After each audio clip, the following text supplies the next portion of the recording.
The fashion industry is taking a new dimension in our community, and today we have the biggest brand in the studio with us. Welcome to the African King Show. I'm your humble host, Emoh, aka the Proudly African King.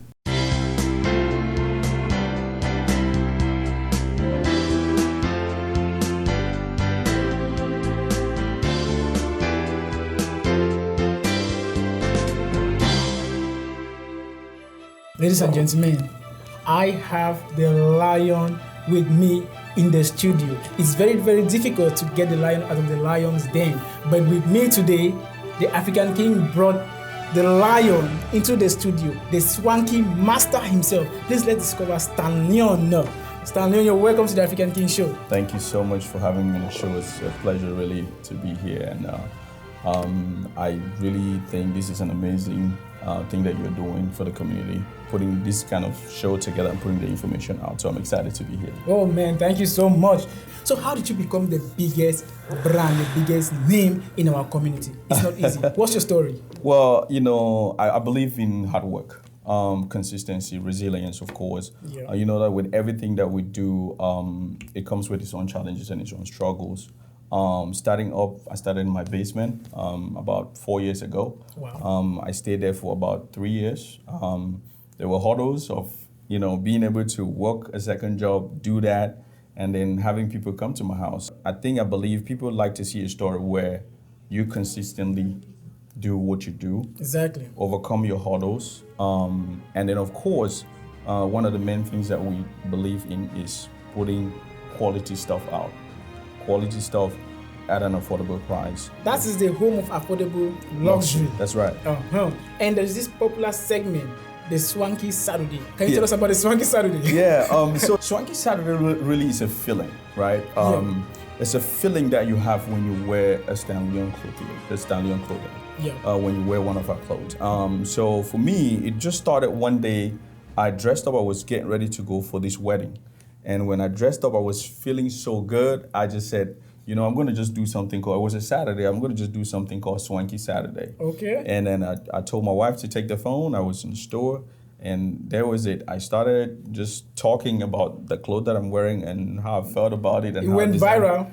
Yeah, it somehow it's become, you know, a whole thing of its own. It has a whole brand of its own now. Exactly. Swanky Saturday has really gone international, and you know, I think every Saturday, if I delay to drop a video of Swanky Saturday, I get calls from people, where is Swanky Saturday? But it really also was to make sure we don't leave the brand boring. We kept the name and our designs in the front of our customers on a regular basis. Wow, that's great. So you have a very, very unique style. Yeah. So how did you come about your designs? How did that for me, you know, I've tapped into the energy of a lion, which comes with bravery, being brave, which comes with royalty. It comes with the power to always succeed, to push against all odds. And so for me, that's a basic concept. But generally, my designs are, there's something that they say, whatever your thoughts are, the universe somehow will bring some things within that thinking of yours to enhance your creation. So for me, I just sit and they come in my mind, and then I try to get on, you know, once I have the fabrics and everything, I start putting things together. That's awesome, man. That's great. Yeah. So what is your advice to fans out there who want to be like you, who want to become successful just the way you are? I mean, again, it's all about, first of all, you have a dream. Yeah. If you have a dream, don't let that dream die because of fear, of, you know, uncertainty. Because the main challenges that people face is the fact that, just like you starting the show, you probably have thought of a bit of a why. Yeah. Some people will be like, well, it's going to be hard to get this and that and that and that. And then sometimes some people's dreams get neutralized by that. Yeah. Just the fear of the unknown.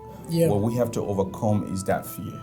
That's true. Once you overcome that fear of the unknown, and then try, give it a step. It just takes one step, and then just keep trying.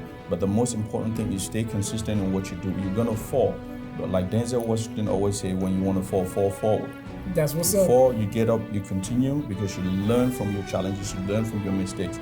And every time we make a mistake, what you try to find is the solution to that mistake, and that moves you forward. And I believe that's just what we've been doing, just consistently staying positive and, understanding that, there's nothing that's going to stop us. That's the spirit of the lion. That's you heard right. from the lion himself.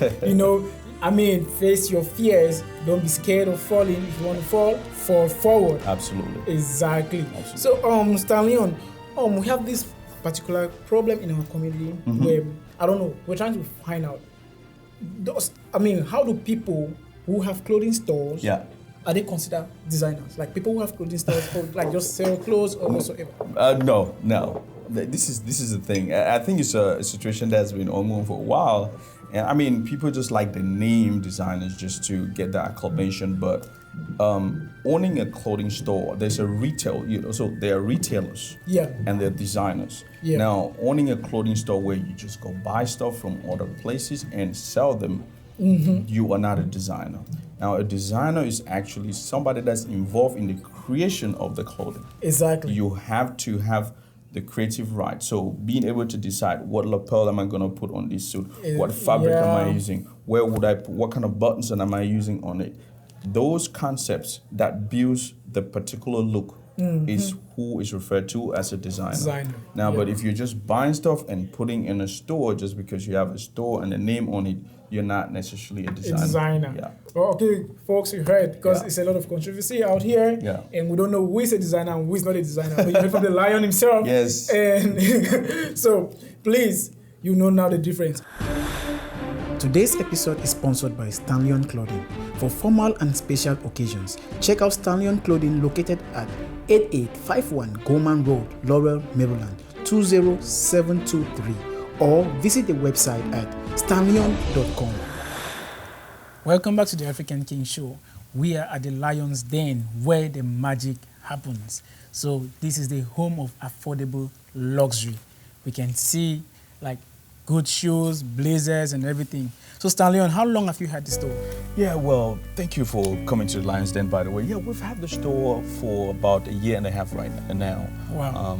We launched the store on April of 2019. So 2020 April was about a full year, and then we're taking another run into the next year. Okay. Yeah. Oh, that's great. So how's business been from the time you launched the store till now?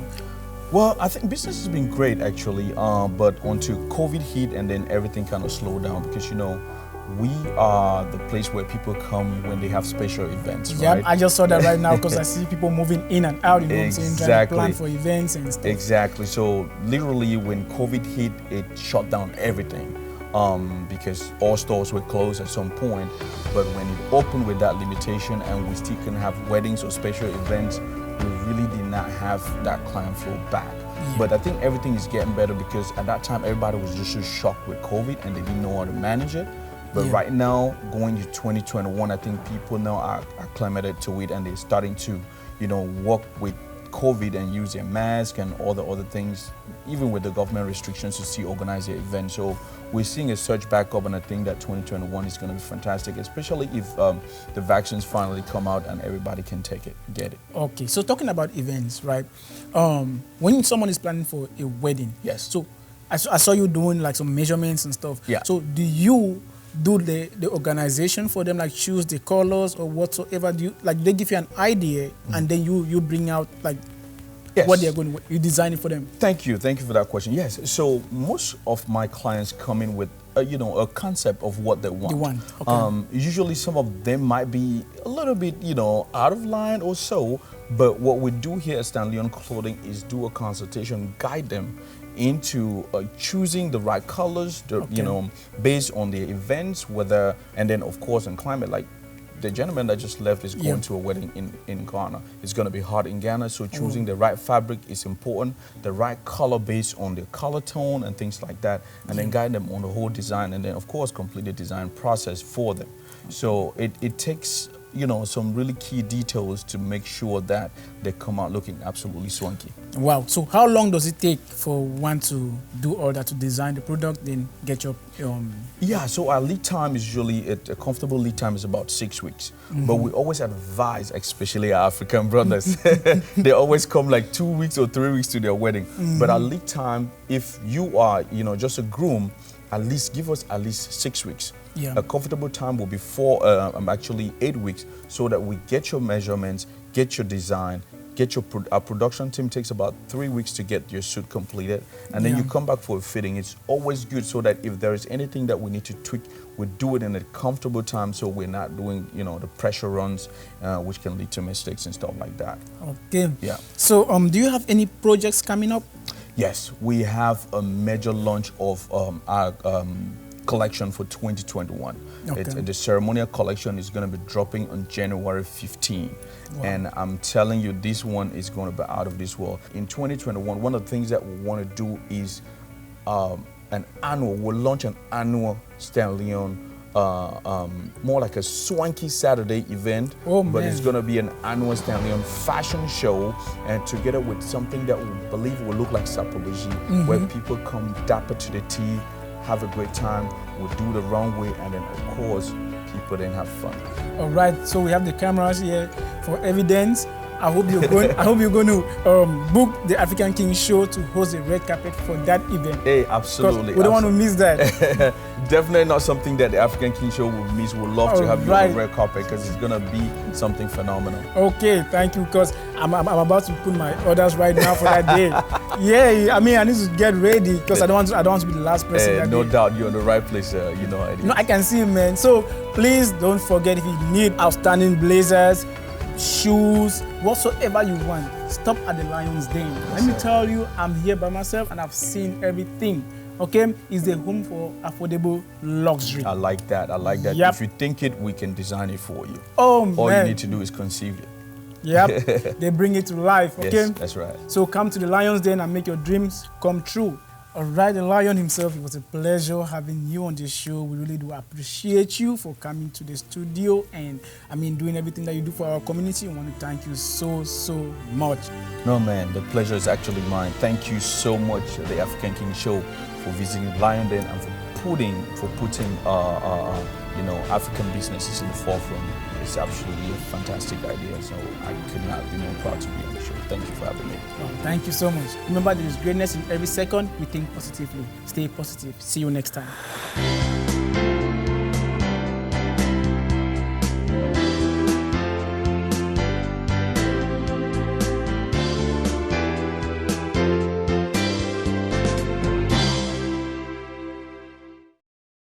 I'm so excited today because I have the biggest entrepreneur in our community in the studio with me. She's not just an entrepreneur, but she's a philanthropist of international standards.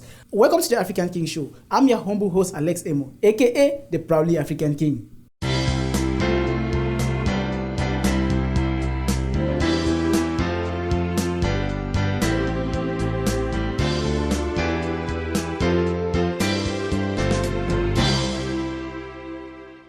Ladies and gentlemen, like I told you, I have the biggest entrepreneur in our community with me in the studio. She's not just an entrepreneur, but she's a philanthropist of international standards. Ladies and gentlemen, let's welcome Dr. Lois Ekwe. Dr. Lois, you're welcome to the African King Show. Hi, Alex. Okay, so Doctor, a lot of people don't know that you are a woman of so many titles. Now, you have Lois Fashion. You alone, you still have Vis Entertainment. You have all these names. So can you list all of these things you do that make you an entrepreneur in our community? I own a healthcare business. Yeah. I do like what you see me wear, all the brands you see me wear. Yeah. I do it. I do fashion. I do wholesale, and I do a lot of things. Humanitarian works too. Yeah, I know. I'm coming from there. Okay. I do a lot. I just have a lot of things that I'm doing that I don't really know how I do it. Like the humanitarian thing, it's not something that I started doing today, as I earlier told you. Yeah. It's something that I've been doing privately, without people knowing. Yeah. Privately, doing it, sending money to families, helping family, mostly family that have gone through what I went through. Oh, yeah. That is where I focus, because I know what it means for a woman to raise a child up without the dad, without the father, without you understand? All those things. So that is, I've been doing this for years. It's just that it came up when I started doing like the Lois Entertainment. Yes. And I was, as I already told you, I'm a shy person. Yeah. By then. Now I'm not shy though. Yeah. I don't know. I had a conversation with Emeka Ike, the Nollywood actor. The Nollywood legend. Yes, legend. Yeah. So he was like, Lois, you look like somebody that can do something. I see greatness in you. Wow, that's good. Yeah. He said, why you? I said, no, Emeka, I can't do this. He said, no. You look, he said, the way you talk, the way you do, forget about that, your education. Yeah. Go into celebrating, all those type of stuff. I'm like, no, I don't like it. He said, but you talk on Facebook. I said, that one is different. Yes. You know? So we argue until the first event that I had, 2017, and I called Max. Yes. Oh, okay. See, fashion. Oh, yeah. Wow, that's also a big name in the. It's a big, yeah. I said I respect him. I respect people that have put something in my life. I don't play with it. Yeah. Now I told him. He told me you can do it. I said let's come up with it. He brought names. I said but I'm shy. He said you can do it. I'm gonna help you. So we brought Lois International Entertainment. The names were just awards. Oh, that was the first award. The first award that we held in Kentucky. Wow, that's and good. It went. I brought Nigerian actors. They came there. We had big names because we are registered. That's very good. We are registered. So anybody that gets an award for us, you are recognized. We are not doing things behind the bush. Yeah. We are registered. Yeah. Now we also have an award that is in Cameroon. That one is really giving way because we have big officials that are sponsoring the award. Wow. We have Ethiopia Airlines. We have the mayor of Ethiopian Airlines. Yeah. That's a big name. Yeah. We have the mayor of the Limbe City Council, who is the patron of the event. We have a lot of people.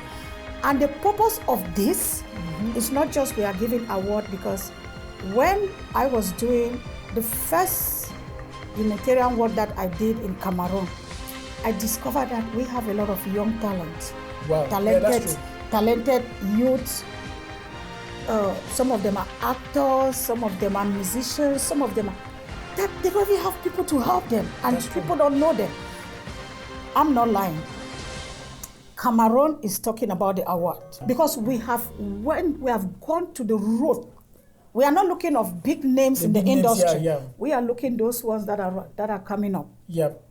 Upcoming celebrities. Yes, and all the awards are coming from the US. You people saw it on our page. Wow. We use money to sponsor those awards. Wow. Yeah. That's good. So, Doctor, what will you say to people out there who are trying to be as successful as you are? Yeah. I just want to talk to my African community because I know we have a disease that we don't support our own. When we see somebody is doing something, we want to destroy it, or destroy. I don't know if the word destroy is good, but nailing somebody down will not make you to rise. We, all of us, because we have a lot of celebrities, all of us have to, it's just an advice, learn from others. Call people that you know that you guys can work together. Try to meet groups. If you are a director, meet a director. If you are you're doing business, meet somebody. And one thing I want to say is that if we unite, we're gonna do a lot, Alex. Exactly. That is, you understand what I mean? We stand and divide and fall because we have this disease in our community that if like now, I'm very so happy of your show though, but some people are going to criticize it. That is not, you understand? Yeah. Which is not helpful. But for you to become a successful entrepreneur, or who you want to call, you have to know how to love others. Exactly. Work with others. Exactly. Help others. That's right. So, folks out there, you've heard from the doctor. She said you should learn how to love, support each other. Go out there, make your dreams come true. Okay? Don't hate, let love lead. Dr. Lois International Humanitarian Foundation is empowering and providing training to the internationally displaced people, such as single mothers, widows, and girls with less privileges. For donations and support, check out information on the screen. So, Dr. Lois, this is something that is a controversy in our community about charity organizations that misuse the funds that were meant to help the less privileged. Yeah. What do you think about this controversy in our community? Oh, actually, I can't really talk about that because there are a lot of foundations that have helped. That when they ask for my support, I give them a support. And I don't know what they do. At times when they go out to do something, as I heard, they don't really give in. You understand? Yeah. They don't really give out the support. You understand what I mean? Yes. So I can talk for my foundation because there are a lot of foundations out there and I don't want somebody to throw me stones. Yeah, I know, right? Although I'm not afraid of the stones. Though, yeah. For my foundation, I'm sorry to say that I handle it by myself. That's good. Everything that you see in Cameroon is for me. Yeah, but let me not cut you. I want to really commend you for what you are doing. You guys are doing a great job with the IDPs and everything that you guys are doing. I see it on CRE TV and everywhere. Please keep doing the good work. Let God bless your heart. So I'm sorry for cutting you. I just had to say that. Yeah. You know, when we do something, the people that we are feeding, I don't even know them. Yeah. Like we went to Loom, we did some training. I don't even know those IDPs. When you go to my page on Facebook, on my personal page, I don't post a lot of what I do, but when you go to Lois TV, you're going to see what we are doing. You're going to go to Dr. Lois Entertainment International Foundation. Sorry, I have a lot of pages. Yeah, that's what I was about to say. I have a lot of pages on Facebook. You're going to see what we do. We have our website. Every person that we train, they give us a feedback. We train some ladies how to do oil out of carrot or coconut, all those things. And we gave them money. Start our business. We have the videos on Facebook. We are not just taking your money. Those that support us, you know, I do a clean job. A clean job. Yeah. So if other foundation asks you to give money, tell them to show you the evidence on what they did. Yeah. Not just to go and look for a house and give little things for kids. No. Yeah. The money that people give, we have to prove to the world that anything that you support a foundation is used for that foundation and show people clear result. Don't go and gather people somewhere and begin to do fake things. That's true. You understand what I mean? And that's it's happening in our community. Exactly. Yeah. It's a very, very big problem that we are facing. So do you have any projects coming up? Our foundation have a project, Alex. Yeah. We already have a plot that we have started building. Wow. Yeah. That's good. We're gonna do coming up with healthcare. Yeah. We are doing a lot. We are doing like farming. Yeah. You understand? And very soon, by December ending, you're going to see on our website or our Facebook page, if you are looking for a job, oh my Dr. goodness. Ekwe Foundation will be giving you a job. That's good. We are doing it for the IDPs. That's good. We will not be giving the food every day. Yes. So that is why we are building. Yeah, you're trying to empower them. Yeah. That's why I say we are building. We're already putting up the structure in Limbe, which by December ending, you're going to see some of the job opportunities that are going to be out. And those that are going to be hiring, are going to come out from our page. Okay. The Lois TV page. All right. So if you are not on the Lois TV page, please go there, Lois TV page. Okay. On Facebook. Just click the button, like it, and you're gonna follow us. My fans out there, if you love the African King show, this is where you get the gist. Okay, please go to the Lois TV page right now. If you need a job, you're in Limbe, Cameroon, wheresoever you are, and you need a job, like the Lois TV page. Exactly, and send your applications. Yeah. Very soon there will be an opportunity for you. Okay, we had the biggest entrepreneur in the studio with us. I remember your humble host, Alex Emoh, aka the Proudly African King. It was nice to have you, Doctor. Thank you, Alex. Okay, folks out there, remember there is greatness in every second. We think positively. Stay positive. Bye bye.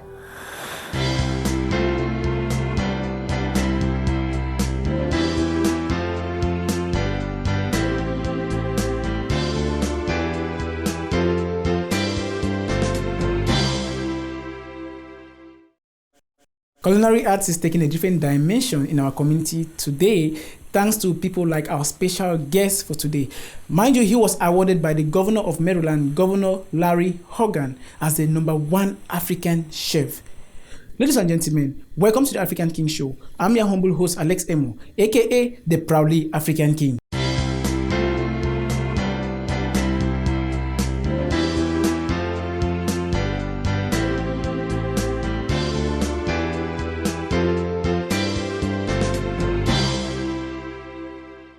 Ladies and gentlemen, my guest for today is someone who has taken the culinary arts to the next level in our community. Someone who was awarded by Governor Larry Hogan, the governor of Maryland, is no other person, the Chef Taba Eseme. Chef Taba, you're welcome to the African King Show. Wow.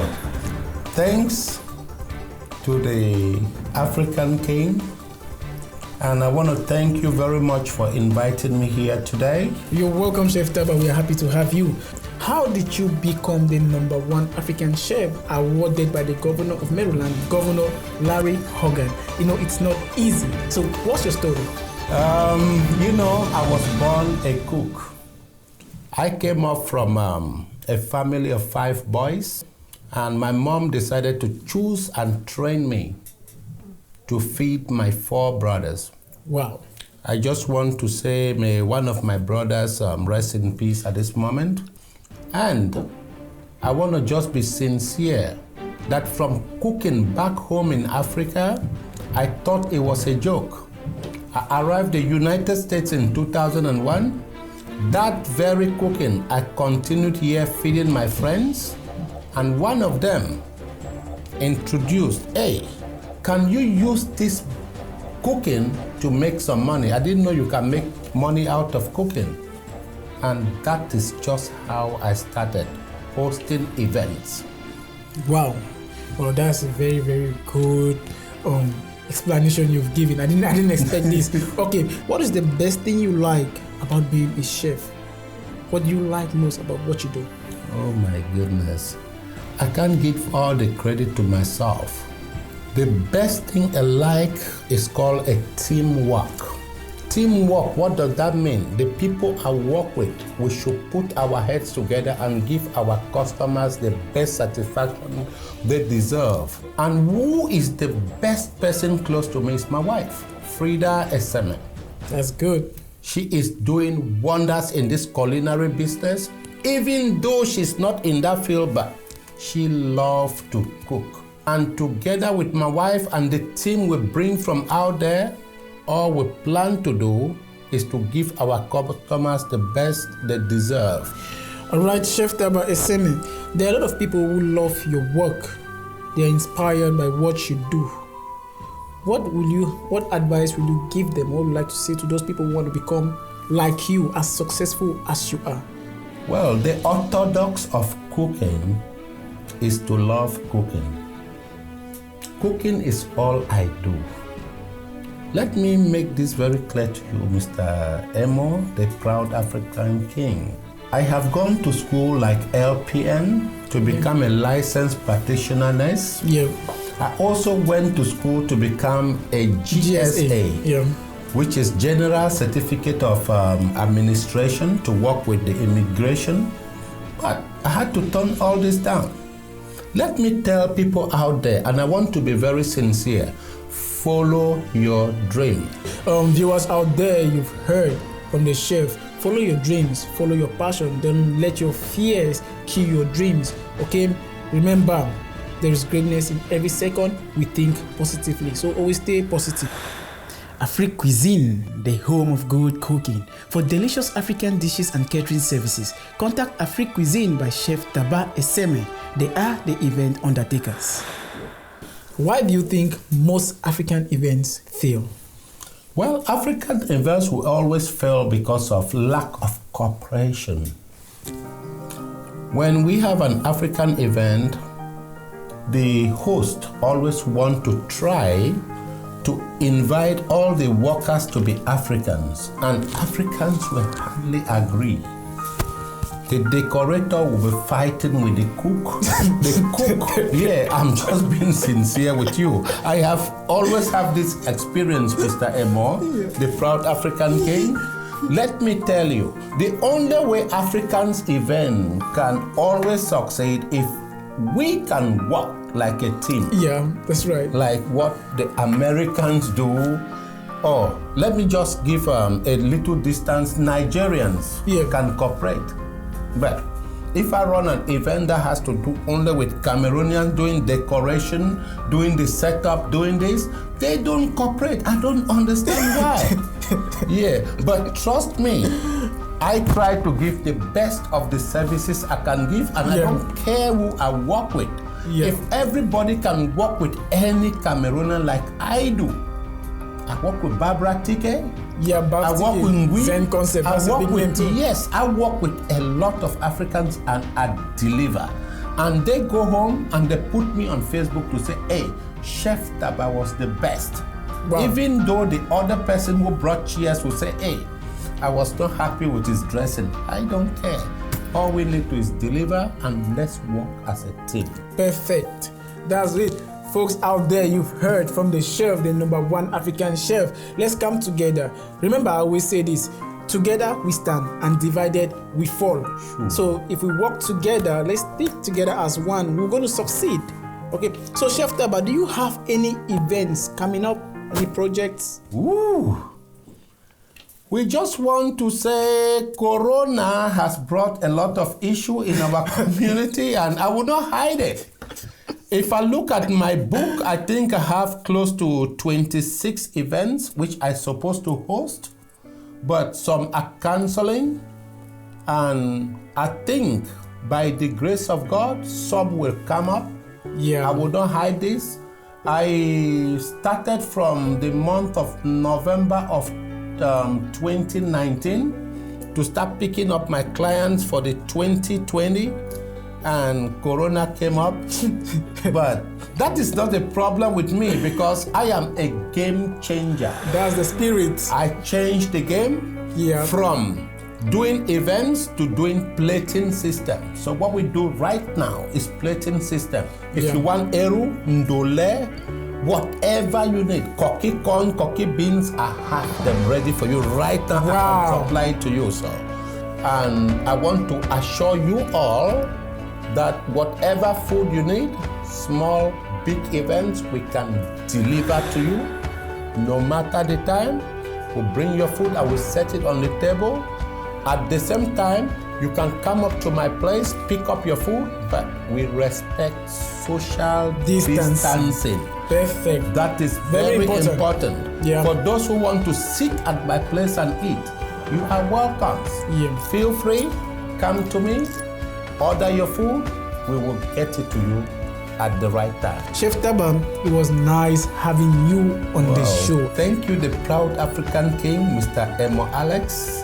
Okay. I am very happy to be here at your studio. All right, viewers, earlier we had the #1 African chef, Chef Taba Eseme, and it's been a great time with him in the studio.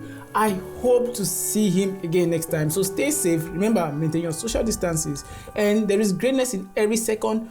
We think positively. I remain your humble host, Alex Emoh, aka the proudly African king.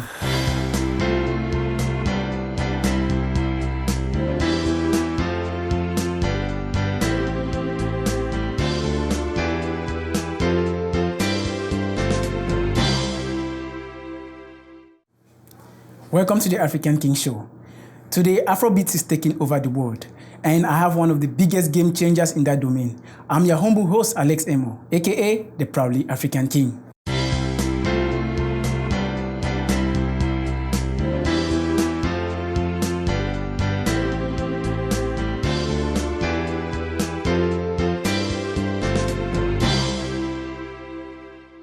My first guest for today is a multi-talented artist. He sings in more than 4 languages. Ladies and gentlemen, please discover Tavi-El. Tavi-El, you're welcome to the African King Show. Thank you for having me, Alex. It's my pleasure. Okay, Tavi-El, so what's your story? How did you become the biggest performing artist in our community? First of all, I want to congratulate you for putting a show like this together. I like the casting, the crew is fantastic, and the place is off the chain. And wow, thank you so much.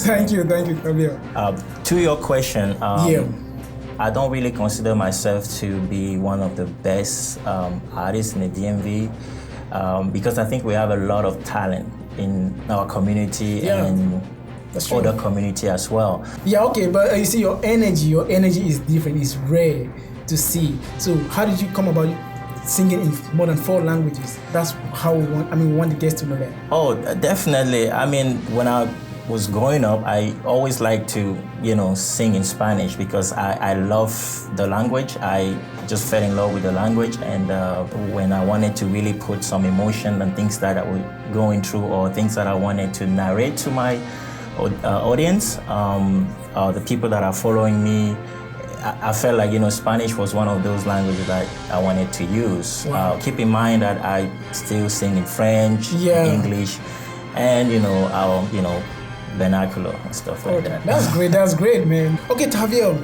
what do you like most about what you do? Music is nurturing your soul.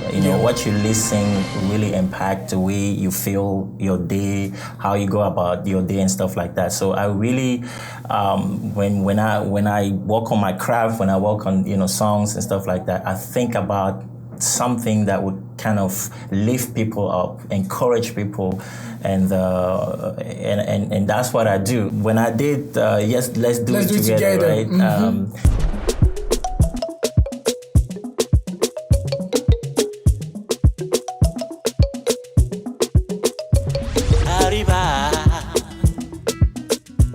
Bailar conmigo, la libertad con todo,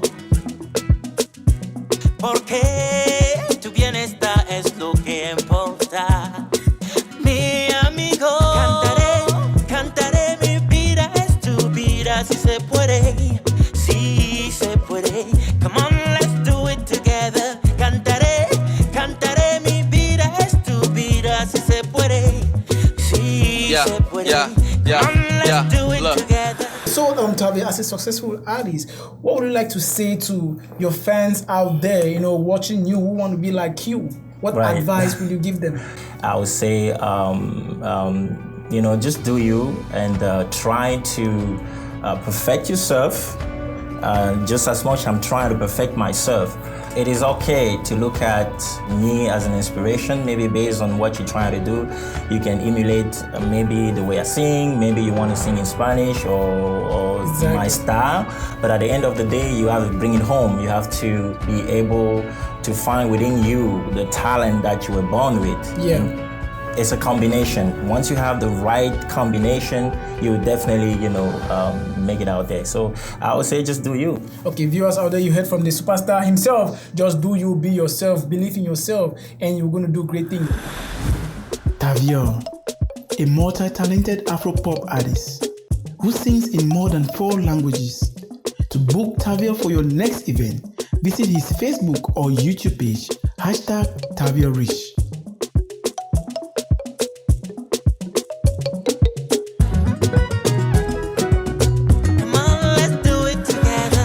So Tavi-El, this is a very big problem we face in our community.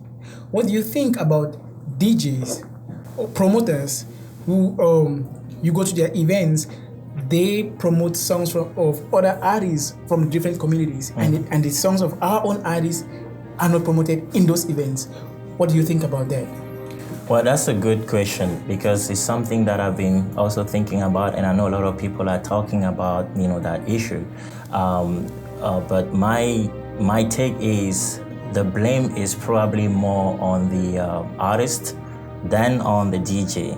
I would say I might put 10% on the DJ and 90% on the artist.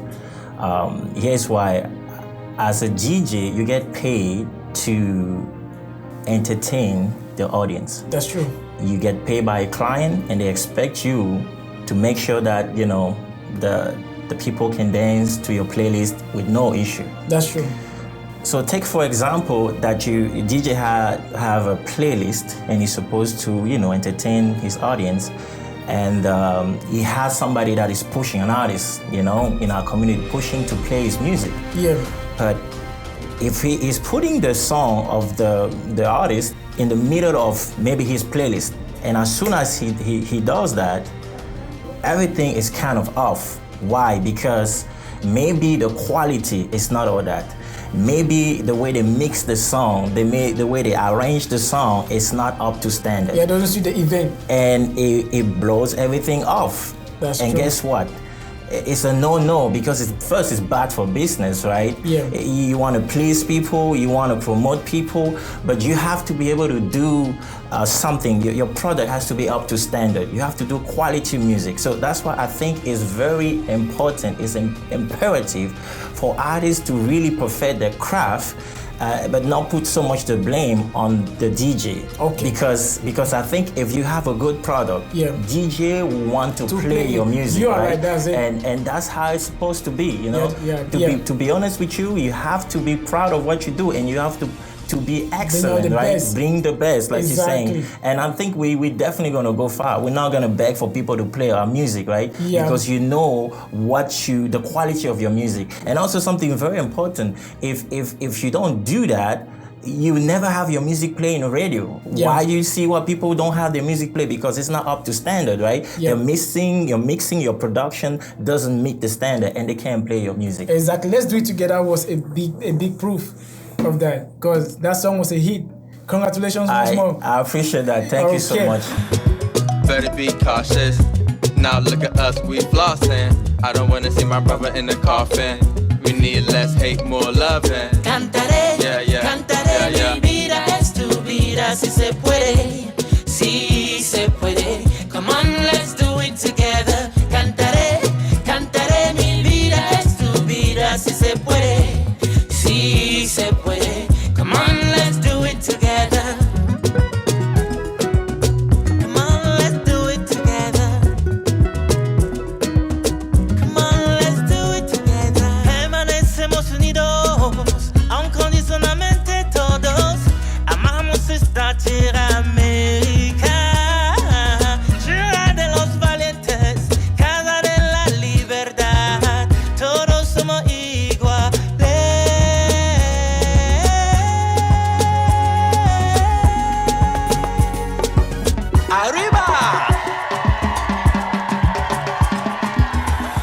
Right, ladies and gentlemen, it was a pleasure having Tavi-El on the show. I hope you had fun, because I did. Tavi-El, it was nice having you here.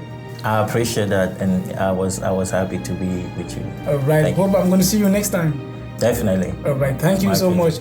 Ladies and gentlemen, this is the African King Show. I remain your humble host, Alex Emoh, aka the Proudly African King. Remember, there is greatness in every second we think positively. See you next time. Bye-bye.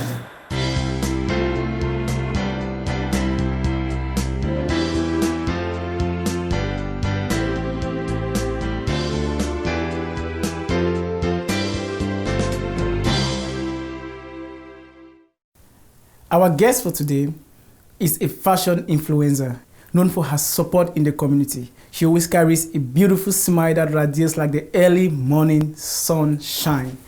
Welcome to the African King Show. I'm your host, Alex Emoh, aka the Proudly African King.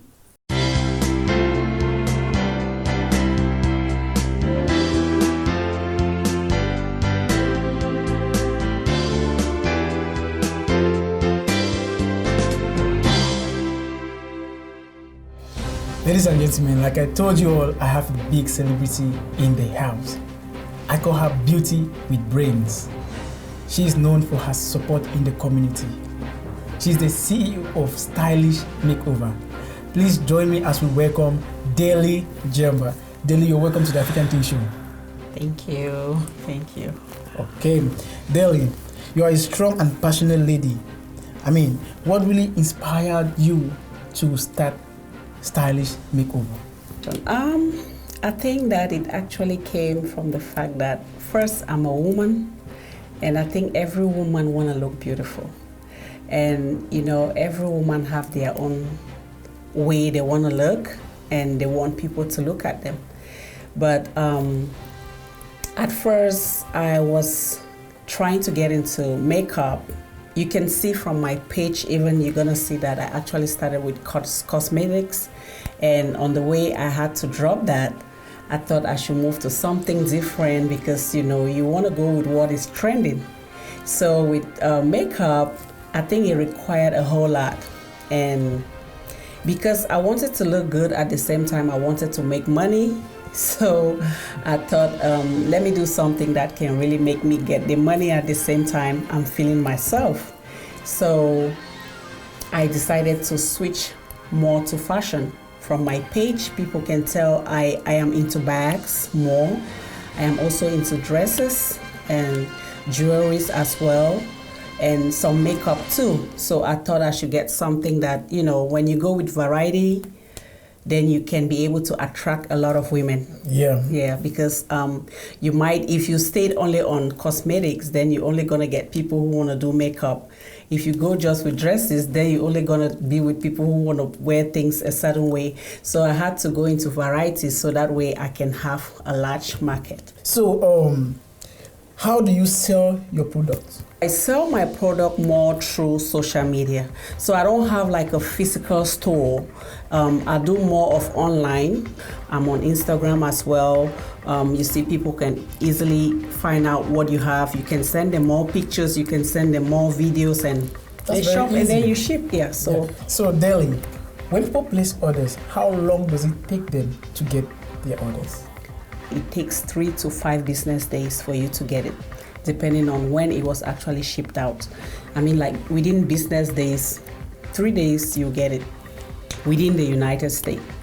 But sometimes because of what is going on right now, shipping delays, so you might get it like after 5 days.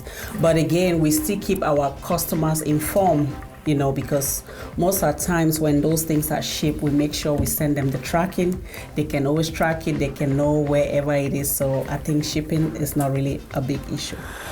If you want to look good for your next big event, check out Stylish Makeover by Deli, an online fashion retail store for women with a luxurious taste.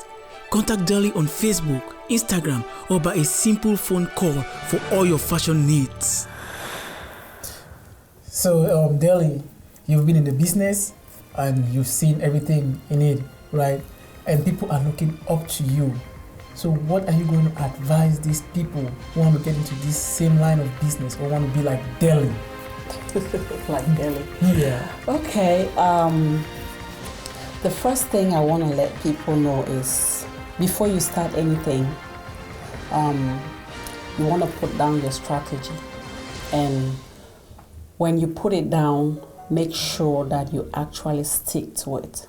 I mean, once in a while you can adjust stuff, but don't go astray. Don't sit somewhere and somebody is talking about, oh, you know what, do it this way, and then you switch. You're going to realize that you'll be distracted. Before you know, you won't be able to get it or to get to your goal. So set your goals straight and make sure you stick to them. And sometimes don't share a lot of ideas with people. But you have to be focused and you need to love what you're doing. And you need to encourage your own self, because there will always be people who will distract you. These people are not even strangers. They're going to be like the closest people around. So you have to be very, very, strict on your own self to make sure you succeed. Yeah, discipline. Yes, you have to be very disciplined. Deli, you're doing so well in your line of business. So have you thought of working with the big designers we have in the community? So far, yeah.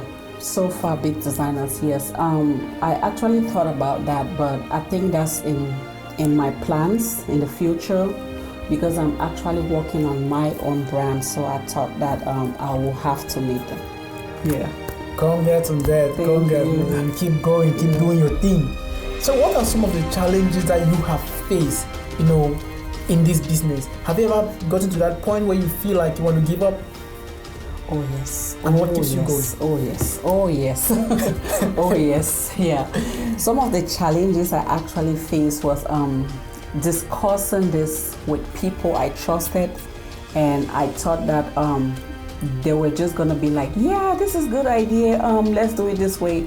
But it was kind of really difficult to, say what you want to do, whereas some people always think that they know what is good for you.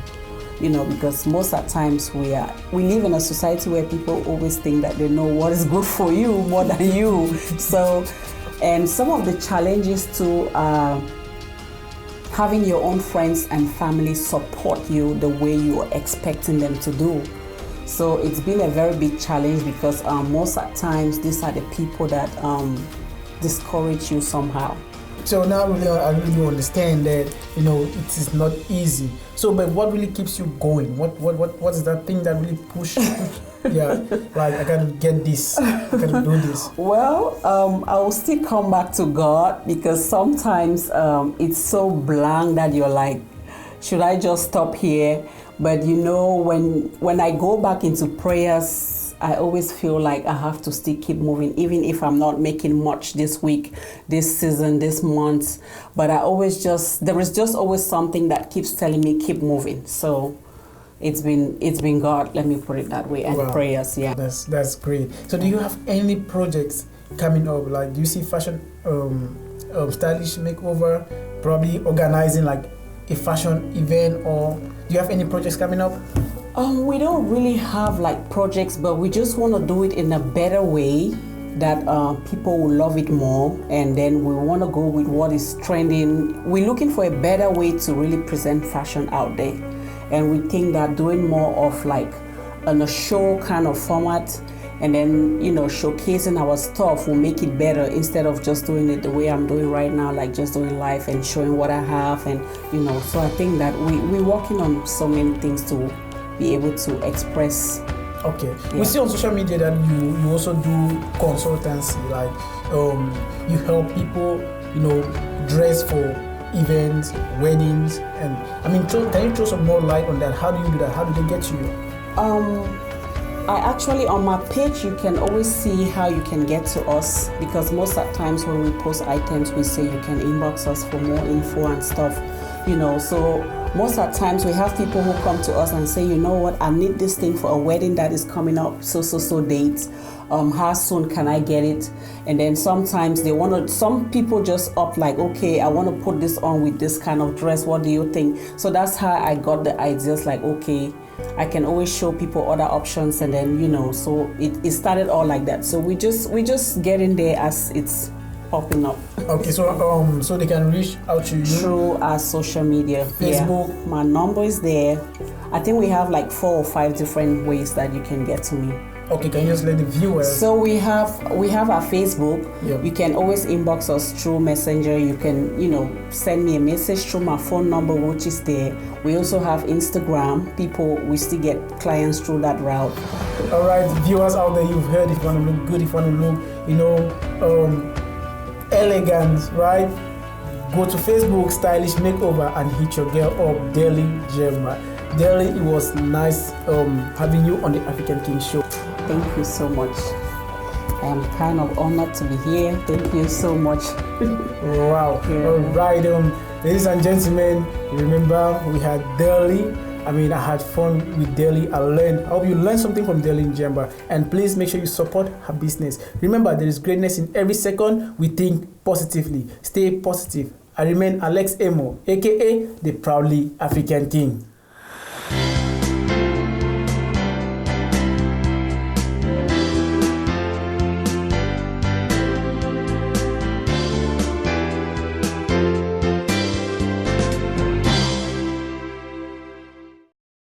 Our guest for today is the most energetic performer, also known for his flamboyant and vibrant sense of style.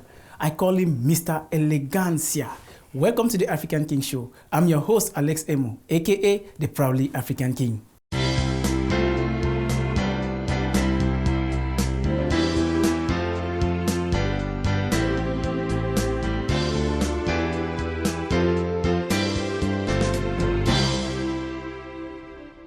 Ladies and gentlemen, I have Mr. Elegancia with me in the studio. He's been doing music for a very long time, and he's also known for his sense of fashion, flamboyant sense of fashion.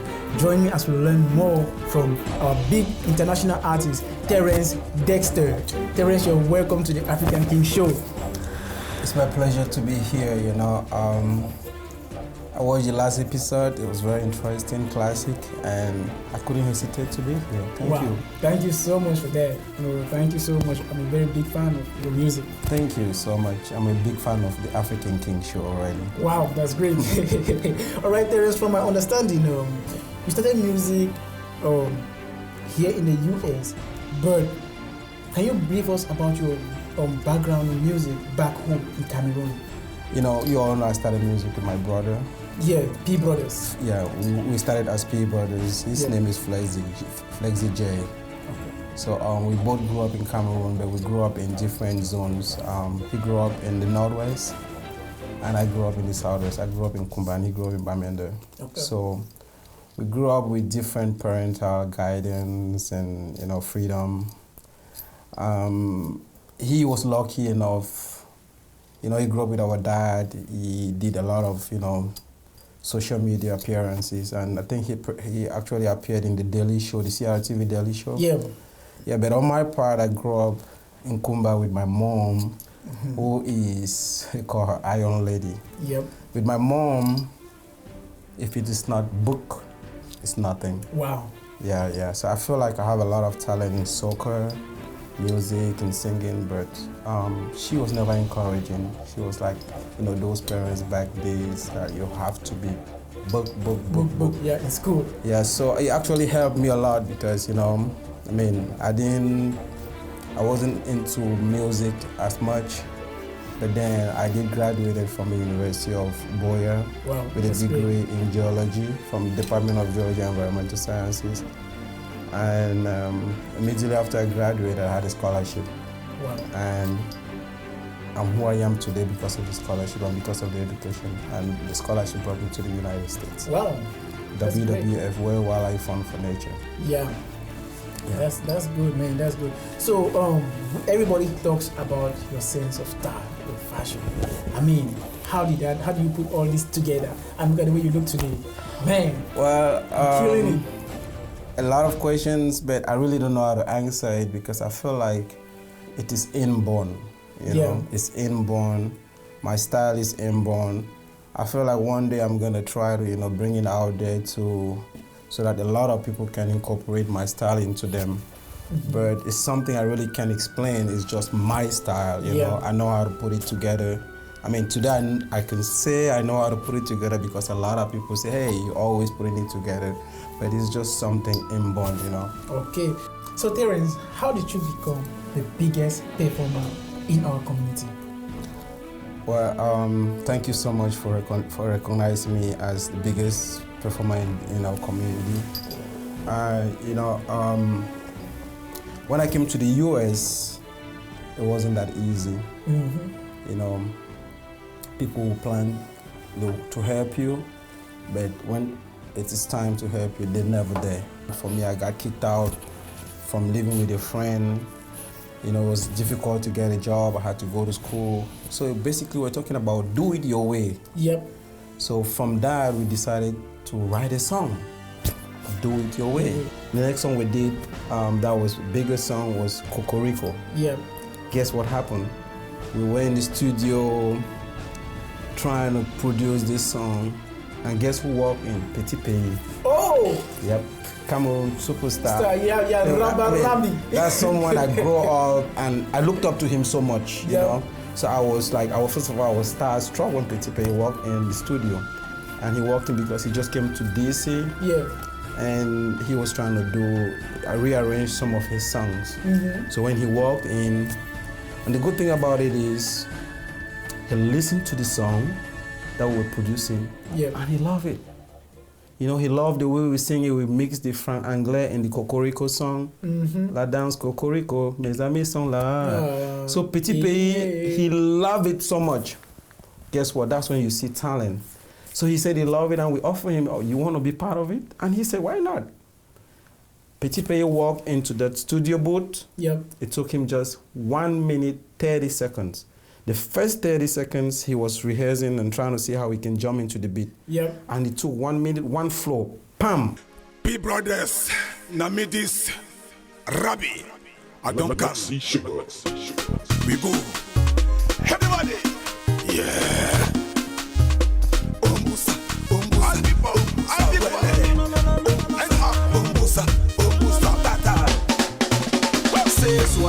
suis prêt pour le show. Je veux faire le go. La danse cocorico et cocorico. Ce soir, je suis prêt pour le show. Je veux faire le go. On danse cocorico et mes amis sont là. Yeah, yeah, mes amis sont là. Yeah, yeah, mes amis sont là. Ce soir, je suis prêt pour le show. Je veux faire le go. La danse cocorico et cocorico. Pas dit maman, baby vite. Mon portable sonne ding ding. Et je cours vite comme bim bim. Comme bim bim et comme bim bim. Pas dit maman, baby vite. Mon portable sonne ding ding. Et je cours vite comme bim bim. Comme bim bim et comme bim bim. Eh, les dames me wanda vont me barrer comme les dambaye. Toujours les matins comme Scata, Dieu me protège. Les dames me wanda vont me barrer comme les dambaye. Toujours les matins comme Scata, Dieu me protège. Jalousie colo, c'est ennemi wako. Comme si comme ça on danse cocorico, cocorico. Cocorico, cocorico, cocorico, cocorico. Ce soir je suis prêt pour le show. Je veux faire le go. La danse cocorico, cocorico. Ce soir je suis prêt pour le show. Je veux faire le go. On danse cocorico et mes amis sont là. Oh my God. We celebrated in the studio that day. We were very happy, you know. We felt like we had a great song with a great artist in it, you know, an idol, someone I was growing up and I was, you know, just imagining. And right now I'm in a song with Petit Pays. That's what's up. Terence Dexter, one of the most entertaining and energetic performer in our community, with a list of successful hit tracks. To book Terence Dexter for your event, message him on pbrothers@gmail.com. So Dexter, when you were in the group P Brothers, what are some of the big artists that you perform with? We did another collaboration with the bigger artists. May he rest in peace, DJ Arafat. Stronger featuring P Brothers. Step up.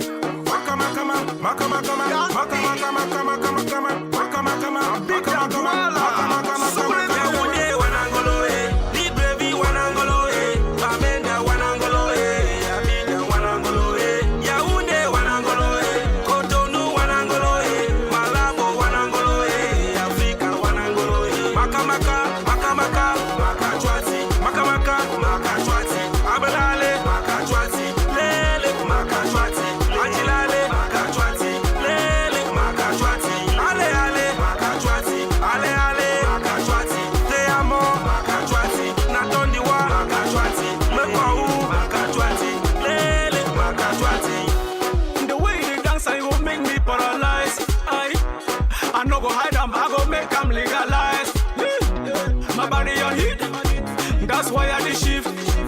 My body on heat. That's why I shift. Baby, bring it to me. I get a degree in mathematics, yeah. Baby, bring it to me. I go serve them like a mathematics.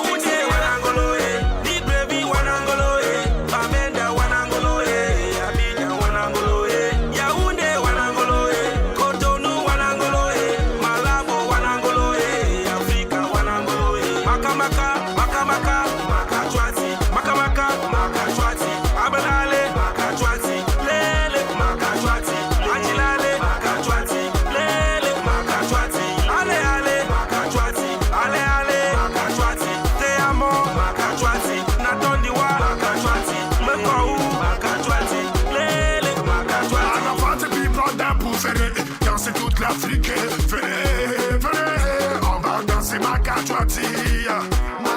Allez, go danser, tout le monde est bougé, allez, go danser. Allez, attrapez le bondo, attrapez pour ta copine, attrapez le bondo,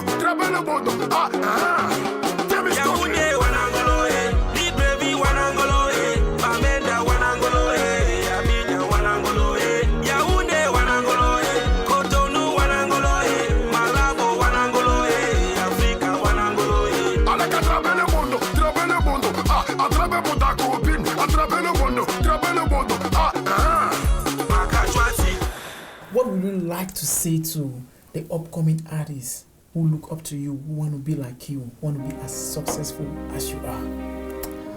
Well, I've been there, and all I can say is you have to believe. Number one, you have to believe in yourself.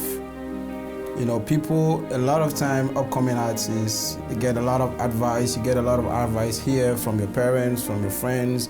And, all I just want to tell you is, first of all, you have to put yourself first. It's not like I'm saying don't listen to your parents or listen to your friends or maybe managers and stuff.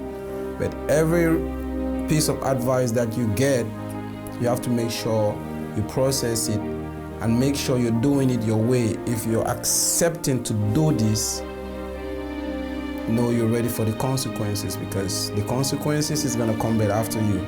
So make sure you do it your way. You set your goals, take advice and follow your goals, but make sure at the end, do it your way. Wow, we've heard from the superstar. Do it your way.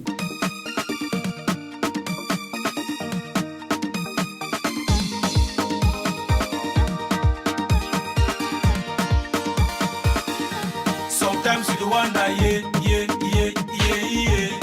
how we survive, it no be easy, Them say we no go make am, Anything where you dey do, make you dey do one well, Everybody go talk at me, Nobody go help me, So make you know hear them, make you no mind them, just dey do your thing your way. I am doing it my way, doing your way. We are doing it our way, cause we don't want no delay.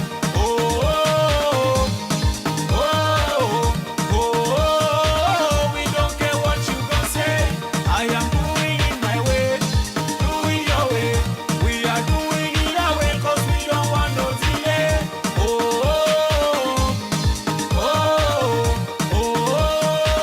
We don't care what you gon' say. Oh yeah, make una listen. Whether good or bad, make we thank God, One day it go better. Anything where you dey do, make you dey do one well, Everybody go talk at me, Nobody go help me, So make you know hear them, make you no mind them, just dey do your thing your way. I am doing it my way, doing your way. We are doing it our way, cause we don't want no delay.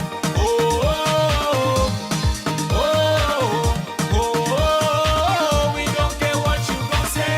I am doing it my way, doing your way. We are doing it our way, cause we don't want no delay.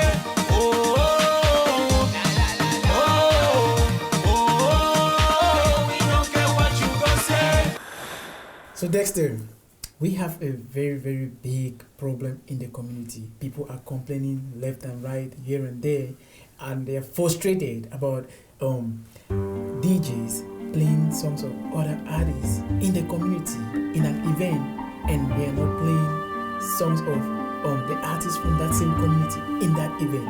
What do you think about this problem? Well, I feel like the DJs are being targeted wrongly. Okay. The reason I say this because I believe if we all become DJs tomorrow, we're gonna do the same thing. I'm gonna say something. On so many occasions, I listen to songs for the first time, and I ask myself, like, what was the artist thinking? To me, it's like this song doesn't really make sense. As human beings, we have to get forced with songs for us to like those songs. So with time, the song that I listened the first time, I was like, this song doesn't make sense. But a couple of times listening over and over, I tend to like the songs. You understand? So you don't want to put a DJ on the spot where he's trying to introduce a song to the people that came to have fun. The party is supposed to be somewhere where people dance and you relate to the songs that you've been listening to, So this is what I think the problem is. The people coming to the party should have already been fed with the songs. For example, I'm going to use Cameroon because that's where all this is coming from. the Cameroon TVs and radio stations, they have the opportunity to feed people with the Cameroonian songs, but they don't play the Cameroonian songs. Just imagine an average Cameroonian. You sit at home, you have radio in your house, and they're playing Daphne's song, they're playing Mr. Leo's song. That's what you hear every day. There's that tendency for you to like that song. Just by nature, listening to something over and over. TV station, radio station, you jump into a taxi, the taxi man is playing the radio, and you're listening the same song you are listening back home. You're in the market square, they're playing it on all these other places. That's how you force your song to people. So in case they want to go to a party, they want to go have fun. They don't want the DJs to introduce them to a brand new song where they don't know where the break is, where the hype is, or whatever. So I think this is the solution to the problem. This is the category of people that should be blamed, not the DJs. So, okay, you're trying to say that the radio stations, TV stations are to be blamed, for this. Yes, and this is how we can fix it, Mm-hmm. The Ministry of Culture, to me, can impose to the TV stations, the radio stations. I'm not saying to tell them to stop playing international music, but guess what? You have to promote your own. Yeah. Maybe come up with a regulation that says that for you to play an international song, those international artists need to pay for promo. And all local artists, local songs should be played for free. So I know Cameroon is, people always want to cut corners. If you tell them, okay, international artists should pay for promo before you play their songs, they're going to play and assume like, okay, and just say that, oh, they paid. But guess what? If the ministry said, okay, they have to pay, let's say if they pay 100% of the fee to promote their song, to play their song in TVs in Cameroon, those TV stations and radio stations need to pay 50% of that income to the ministry. So if your radio station chooses to play international song, you have to be paying the government. And no one want to be paying the government for international songs. So these TV stations and radio stations will be bound to play Cameroonian songs more and few international songs. You understand what I'm saying? Yeah, I understand. So with that situation, our Cameroonian public will be fed with our Cameroonian songs, and going to the party, the DJs will be comfortable to play these songs because people already know where the hype is, where the lows are, and the party is going to be fun. Rather than having DJs playing a Terence Dexter song that have never been played in any radio, that have never been playing in any TV station, and you want them to relate to the song. So put the blame on the ministry, the TV stations, the radio stations, and let the DJs come after and play the songs. Okay. You can blame the DJs after if Cameroonian music is all over and they are not playing the song. Yeah. So I hope Cameroon, the TV stations can see this. The ministry is watching this. You've heard from the superstar himself. You guys need to do something about Cameroon music. The artists are trying. They have the talent, but you need to promote their talent. Kai Dambro Ubaka, listen, no matter the good you do in this life, people must talk everywhere. And that brings me to ask you a question, Dexter. With all the good you have done in this life, why are people still talking bad about you? Dexter. Hey. Les jaloux vont parler. Les jaloux vont parler. I do my thing my way. I do my thing my way. If you get money, they must talk. Yeah. You no get money, them talk. Yeah. Some people just hate for nothing. But I'm here to celebrate my blessings. Papa God, oh, I swear you bad, oh. You give me food and water, I swear you bad, oh. Papa God, I swear you bad, oh. You give me food and water, I swear you bad, oh. Les jaloux vont parler, oh. Les jaloux vont parler, oh. I do my thing my way, my way. I do my thing my way, my way. Terence, do you have any projects coming up? Any songs, projects coming up? Yeah, I do have a lot of videos that I've shot. I just came back from Cameroon in early of November. I shot a video. I had some other videos that I shot maybe a year ago. I still have them in my profile. But you know, with COVID-19, everything going on, we kind of strategizing. You know, we've made a lot of mistakes. Like I say, you have to plan.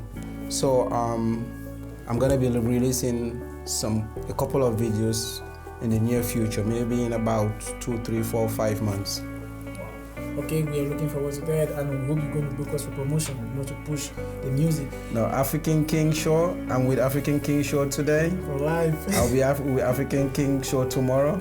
Yeah. And it's a nice show. Thank you so much. Thank you so much. And I mean, just so you know, we also do video production. We shoot music videos too. So in case you want to maybe shoot any music video here in the United States, you can also book us. Please give me a coupon, a discount coupon, and I'll shoot the video.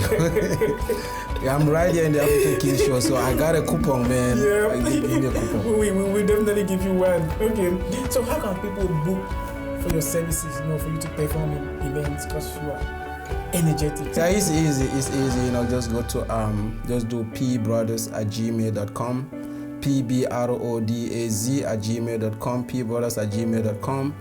And please don't call me and say, come showcase yourself, because I'm a bigger artist. Call me when you have money in your pocket. I put all energy to produce, give you guys a good production, good video. So I need to be compensated. Reach out to pbrothers@gmail.com, pbrodaz@gmail.com. Dexter, it was nice having you on the African King Show. It's a pleasure to be here. It's a nice show. The crew is great. And I can't hesitate to be here again in another episode. Thank you all so much. Okay, definitely we're going to reach out to you, and you too, don't forget to book us. When you have any events or music videos, projects, whatsoever. I got the coupons. You got it. All right, people. It was our international artist, Terence Dexter, on the African King Show. I hope you learned from Terence Dexter, because I learned from Terence Dexter.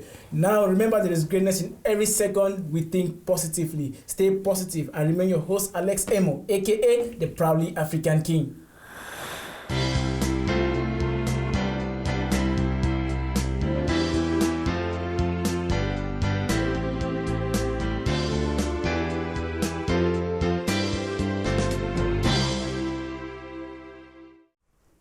Our guest for today is a talented actress who has featured in award-winning movies like Welcome to America by an award-winning director, Elvis Efamba. After she graduated from the New York Film Academy, she went further to produce her own movies titled Once Upon a Wish and Bleeding Steel. She's a goal-getter and doesn't stop at nothing until she achieves her heart desires. Welcome to the African King Show. I'm your host, Alex Emoh, a.k.a. the Proudly African King.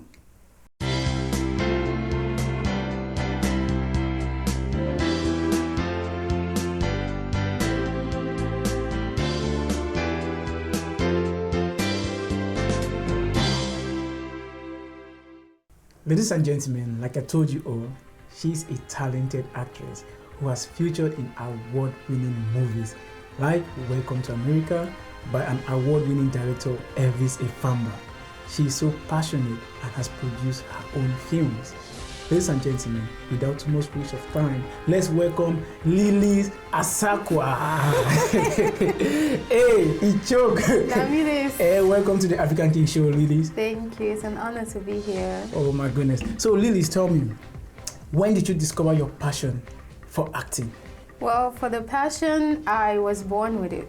I remember when I was in the village, my sister would take me to the film hall, and I started watching movies, and I would just be so curious as to how people are inside a box. You know, that was what it was to me. I was so young, and I just wanted to know more, and that's what my passion has been and my drive. How did you secure that role in Welcome to America?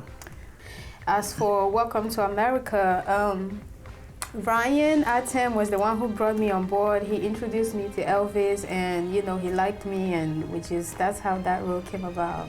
Okay. Yeah. So while you were on the set of Welcome to America, you were also in school at the New York Film Academy in New York. So how did you manage that? It was hard because when I know I need to come here to film, I would go to school with my suitcase. I would take the train to school, just keep it in one class, and then after school, take the train, go to the bus station, take the bus to Maryland, film. Sunday night when we finish, I would sleep for like 3 hours, wake up, take the first bus back to New York, get on the train straight to school with that same suitcase. After school, but I will shower in the morning before, you know. You're looking at me like... I'm like, okay.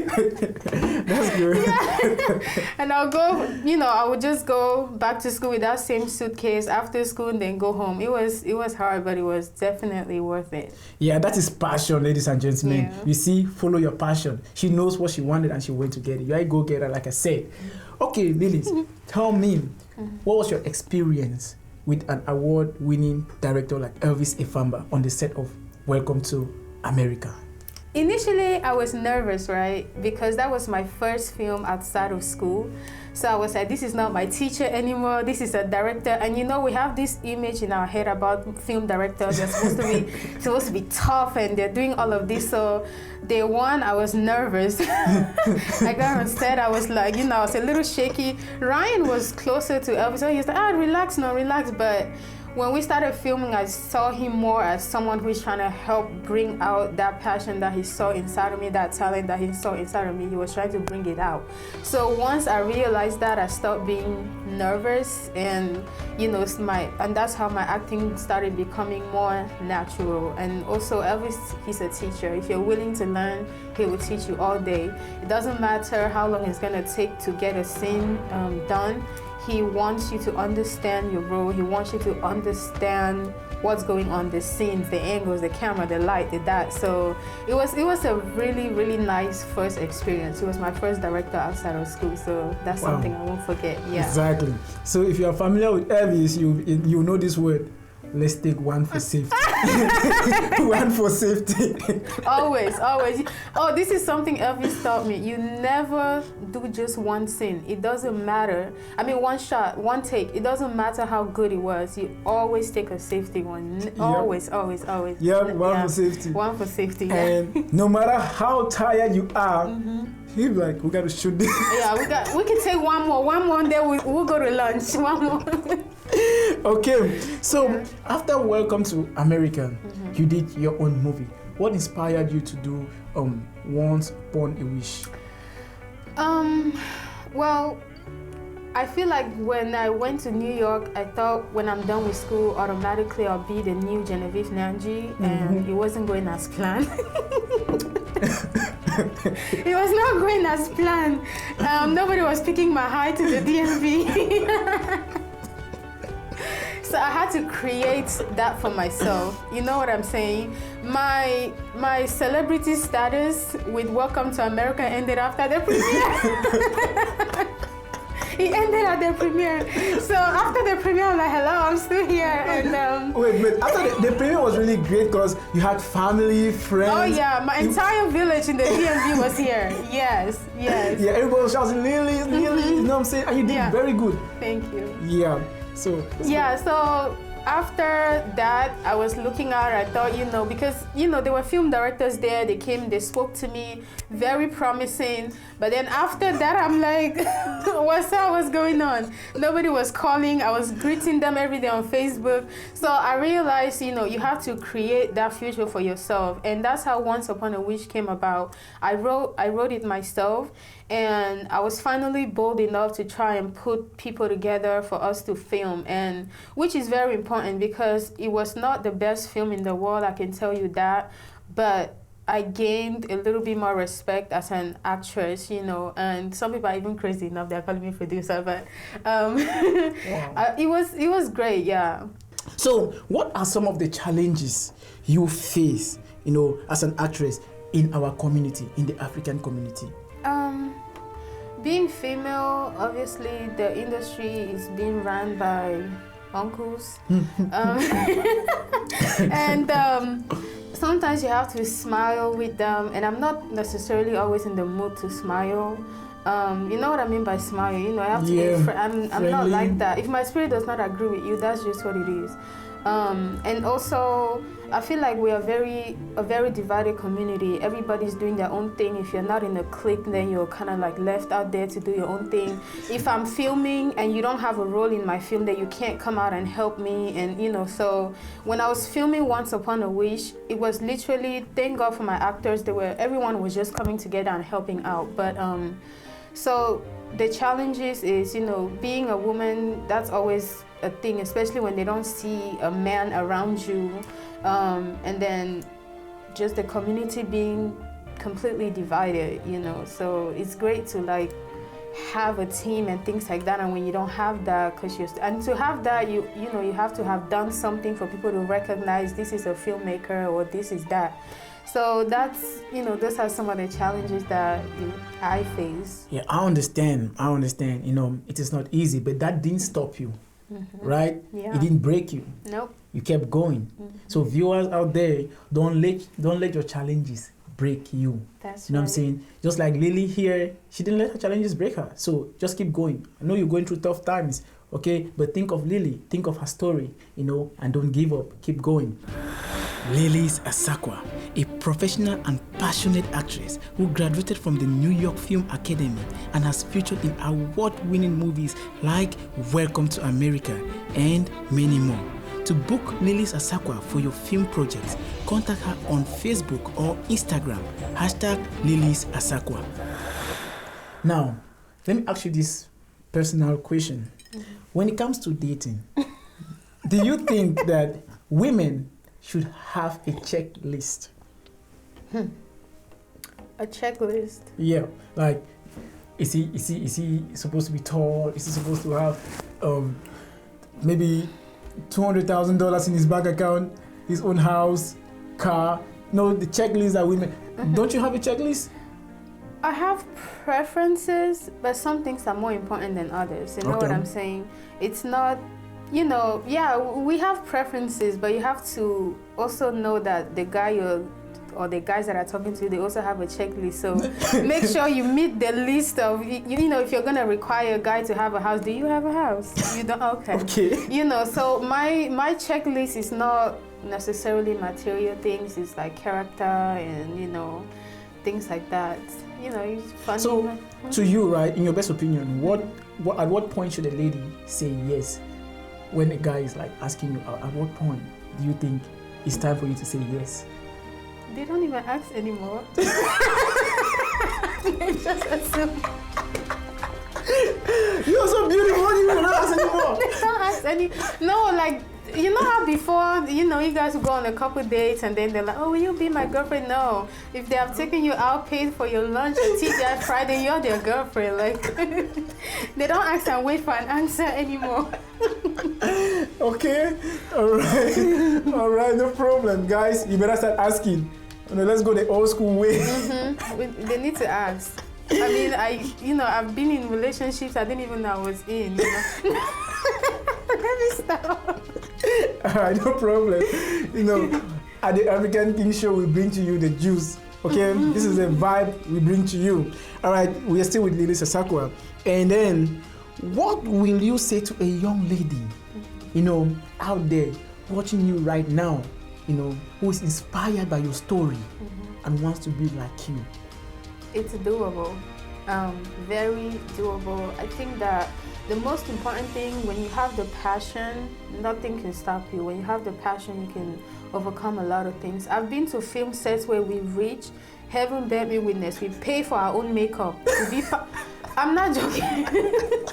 But it's the passion, you know what I'm saying? All these actors, the Genevieve Nangis that we're admiring today, they did a lot of free things. You're starting out, how much are you paying me? Is makeup available? Who are you? You know what I'm saying? Until your face becomes a brand that will sell my movie, humble yourself. Exactly. So just be humble, be willing to learn, be teachable, have that passion, and most importantly, create the opportunity for yourself. You know what I'm saying? Don't keep waiting for directors to come and reach out to you. You have to have done something that will make them say, even though Lylies is not as talented, I see her drive, I see her passion, you know what I mean?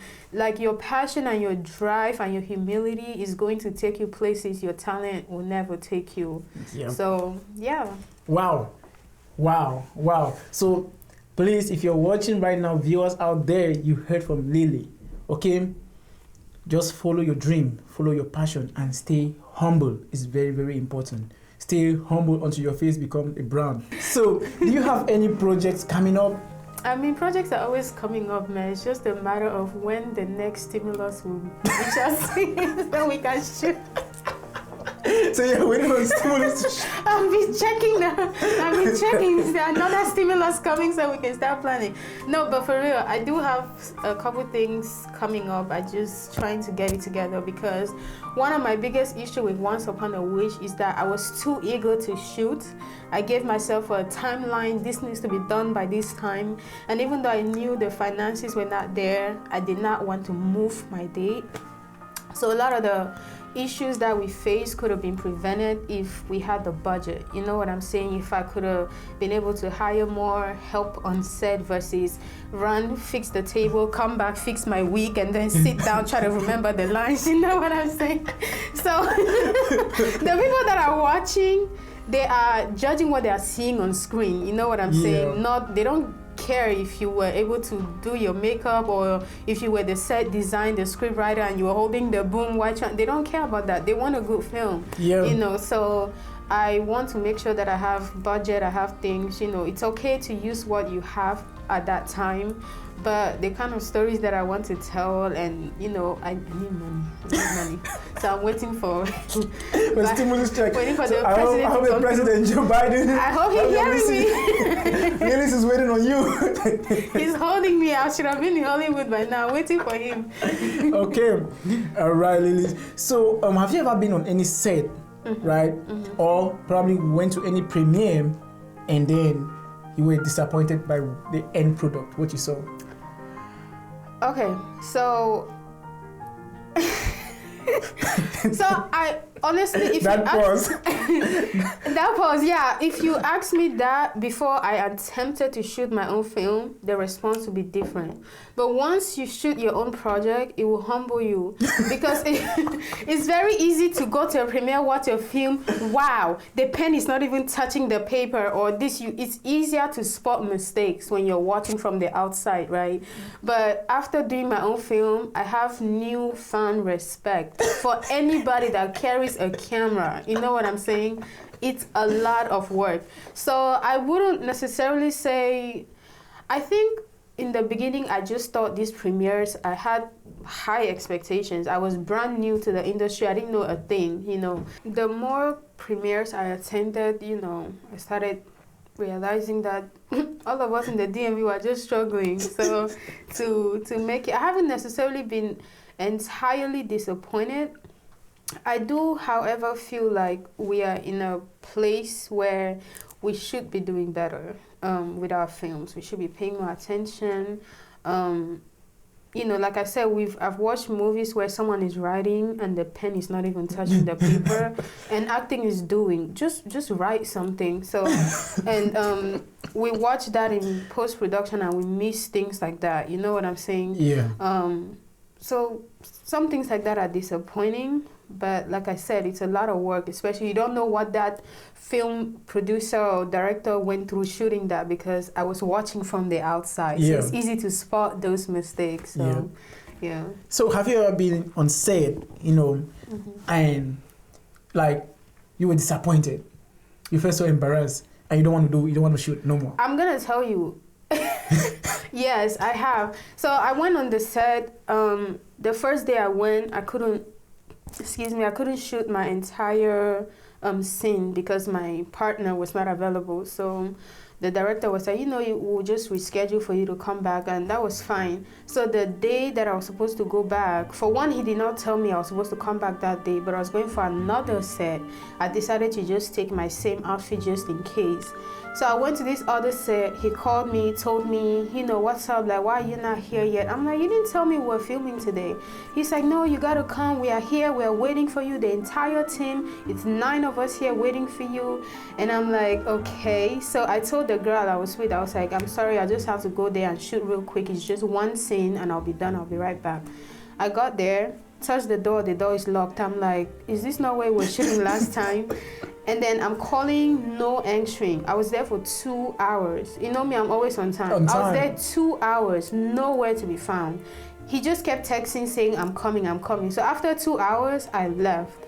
And it was very disappointing because, for one, you're not paying people. Even if you are paying people, you have to be respectful. He was shooting another scene. I came to find out later. But just communicate with me. Say, hey, I'm still shooting over here. I'll be there shortly. That way I know that I'm waiting because you're at a set. Because film things, you can't guarantee you'll be done at 1 o'clock. It doesn't happen. But communicate that with me. So if I'm in my car waiting, it was summertime, it was hot. I was driving my Corolla at the time. The AC was not even working well. And I'm sitting there just waiting, and I don't know who I'm waiting for. I don't know the length of time I'm going to be there waiting. So that was very disappointing. And he's a very good film director, so... But we squashed that beef though, but... Okay. All right, okay. So film directors out here, man, learn how to communicate. I mean, that's one thing I'm really, really happy with Elvis. He communicates effectively. So that's when you differentiate between a professional and, let me not say it, but... Okay, so Lily, how can people book you? All these filmmakers out here, all these producers, these directors out here, how can they book you? Because you are a talented actress. Thank you. I wish they would see you see it.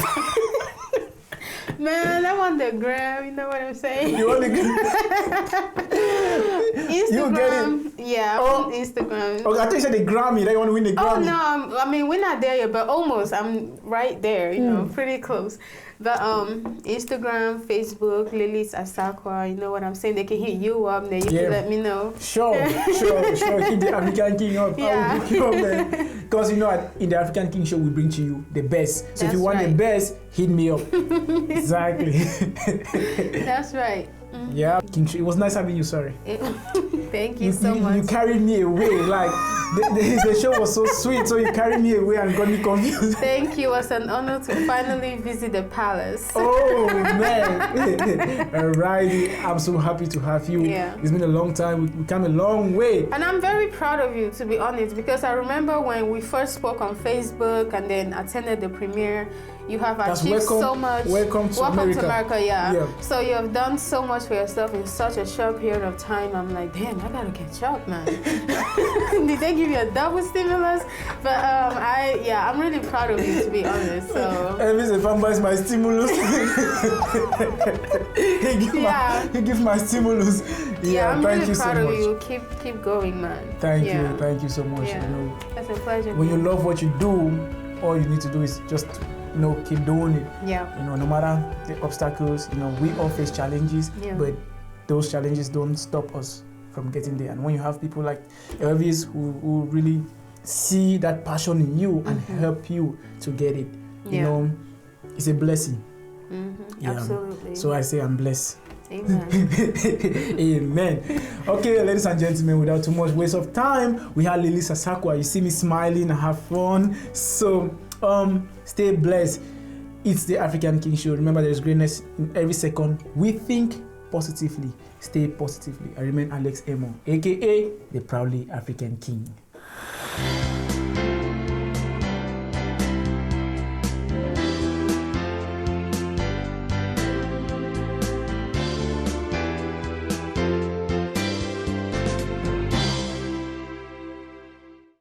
Our guest for today needs no introduction.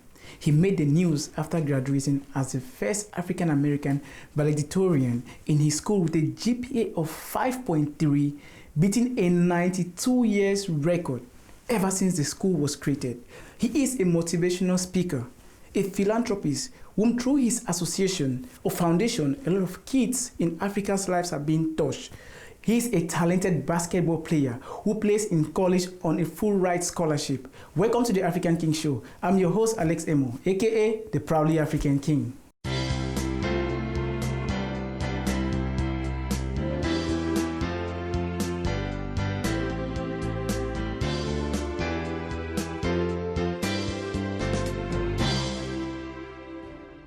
Ladies and gentlemen, like I told you all, we have the first African-American valedictorian on the African King Show.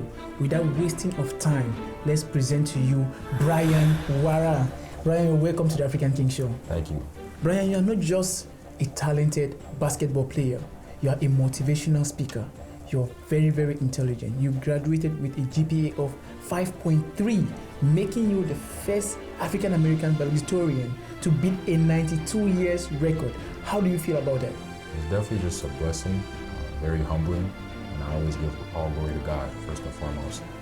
And it's amazing because it puts me in a position where I can be influenced to other people, especially to the younger generations, younger kids who are looking up to somebody to push them and to emulate. Because I know when I was growing up, it was big for me that I had somebody to emulate as well, and to inspire me as well. So that's the biggest thing. Okay, so where do you get your motivation from? What motivates you? I'd definitely say the motivation comes from what's been instilled in me at the core from, my upbringing, my mom, the values that she's put into me in terms of my relationship with God, my work ethic in the classroom, prioritizing school first, and then also just in sports, just being able to work hard in sports, but doing it the same way as I do in the classroom. Okay. So talking about your mom, she's a superwoman. We see her on social media supporting you, cheering you up and doing all of that. Kudos to your mom, man. She's a great mother. So you have your own foundation. What inspired you to, touch the lives of these kids in Cameroon? When did you start your foundation? I started my foundation not too long after I graduated. My foundation basically is just providing resources to women who are working independently, single mothers as well as their kids. Yeah. Paying for these kids' schooling, their school fees, just different things like that. And the money that I used to start the foundation with came from scholarship. Wow. So. Oh, that's great. That's great. You've really done well, and you put in a lot of smiles on people's faces. I see it on social media. These kids are happy, and you will only get your blessings from God. Your reward is in heaven. So keep doing what you're doing. Don't stop. Thank you, Brother Bryan. God bless you. God bless you abundantly. Amen. Good. So you're also a motivational speaker. Yeah, you motivate. You're not just people in your family, your friends, and everybody. So how did you come about that? It's always been my passion just to motivate people or just be an inspiration and speak motivation to others so that they can achieve greatness within themselves, achieve the best version of themselves, make people just feel better about themselves. I just feel like that's really important. That's something that I value a lot because I know how much motivation has done to get me to where I was. So for me to be in a position, the position that I currently am in now, I just see it as a perfect platform to motivate the younger generation, the youth, or anybody else who comes across my content. Okay, so you also teach Forex, right? How do you teach your Forex? How do you meet your students? What do you do? For anybody who doesn't know what Forex is, it's the foreign exchange market. So just like investing in stocks, another way to investing in stocks and cryptos and commodities, you can also invest into foreign currencies. And you're investing in the fluctuation of these currencies. What I do is I just post educational content via YouTube. If you guys have YouTube, you can subscribe to me. You can just search for my name, Bryan Warah. And I just post educational content based on my strategy that I formulated on how to approach this market. As a Forex trader, how successful are you, since you started trading from day one till now? I'm like a success story. I'm like the definition of a success story in terms of trading, because there's just a bunch of different ways that you can go into learning how to trade Forex. And although, I have my ups and downs trading, you lose some, you win some. Yeah. Just throughout the whole process and me taking note as to why I lost, it just put me in a position where I had the market in the back of my head. So like for me to create my own strategy, that's giving me, anywhere from 60, 70, 80% accuracy. That's definitely a success. Yeah, that's a success. Congrats, man. We're so proud of you. Bryan Warah, a rising basketball superstar, a philanthropist with a foundation sponsoring kids' education and single mothers in Africa. To find out more about Bryan and his foundation, contact him on Facebook, #Bryan Warah. We hear the name B24. B24. How did that name come about?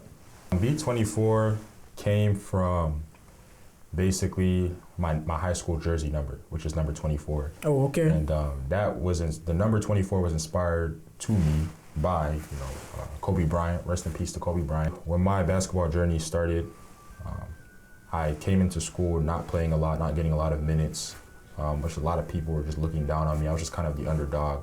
My teammates, people in the crowd talking trash and stuff like that. So it was just during that time when I was down, when I was low, I wasn't in a position that I wanted to be as an athlete. I really just dove into just studying Kobe Bryant, like his work ethic, his mentality and stuff like that. And the next year, going into that summer, I just worked the hardest I've ever worked before in my life, just like Kobe, 3-4 workouts a day. And the following school year, I changed my number to number 24. Oh, okay. And then after I did that, that's when all the crazy stuff started happening, all the basketball awards and stuff like that. So that nickname just came up. No, okay. Tell us about your college basketball team. How did it go this year? This year, it was a really amazing season. We were the underdogs, as usual. We've always had a goal of making it to the national tournament as a team.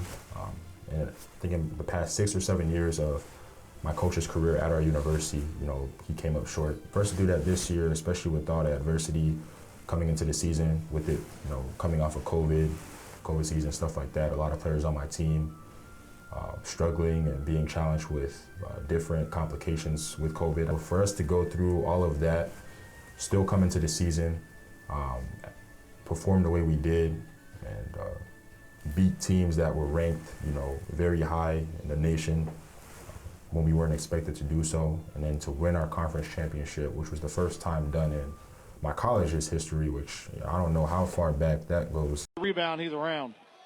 He's saving his teammates right now. Oh, good look at the Bryan Warah right there. Up. Good spin move. Oh, buddy. They better figure something out to guard Bryan Warah. Wow, Bryan, you keep breaking records. This year is definitely your year. You've been doing great, making history, and you're making the African community proud. We're so proud of you. So keep going. The sky is too close to be your limit. Where do you see yourself going with basketball? In terms of basketball, I always say my motto, if anybody is subscribed to me on any of my social media platforms, is God has a plan. And basically, I just plan to take basketball as far as I can take it. It's my passion. It's been my passion from day one. Express who I am through basketball. Just continuously working to see how far I can go, whether that be playing overseas or whether that be playing in the NBA, whatever opportunity God presents to me, it's the opportunity that I will take. Amen. And I know you're going to go far. You got it, bro. You're so talented, and just keep pushing. Like I said, keep pushing. So how can people donate, to your foundation? ask for help from people is definitely just prayer, so that the foundation can just continue to grow and we can continuously make a difference in the lives of so many different children and single mothers. But in terms of the financial aspect, I don't really bother people too much to donate to me, even though I have had people who have been touched to the point that they do want to donate. And if that's you, I do just accept money just simply through Cash App. Or I also have people in Cameroon who I can post their contact information. Okay. They can be contacted through. Yeah. So viewers out there, if you're touched and you want to, donate to Bryan's foundation, you can reach out to him through Cash App, or he's going to give you somebody's contact in Cameroon which you can send the money to. The money must not come to him directly. Or reach out to us at the African King Show and we'll reach to him, and let him know. Bryan, it was nice having you on the show. It was Bryan Warah on the African King Show. Remember, there is greatness in every second we think positively. Stay positive. I remain Alex Emoh, aka the Proudly African King.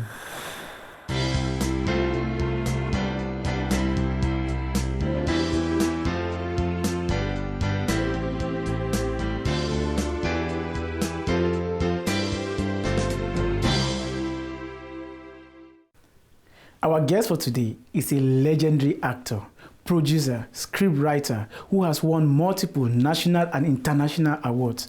He is also the former weightlifting champion of Sierra Leone. Welcome to the African King Show. I'm your host, Alex Emoh, aka the Proudly African King.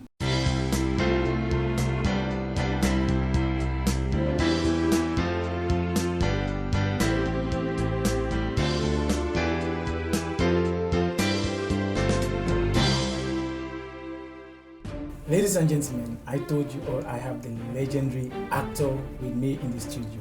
He's a producer, scriptwriter who has won multiple national and international awards. Without further waste of time, ladies and gentlemen, let me introduce to you Adeyemi Lardner, aka the Iron Master.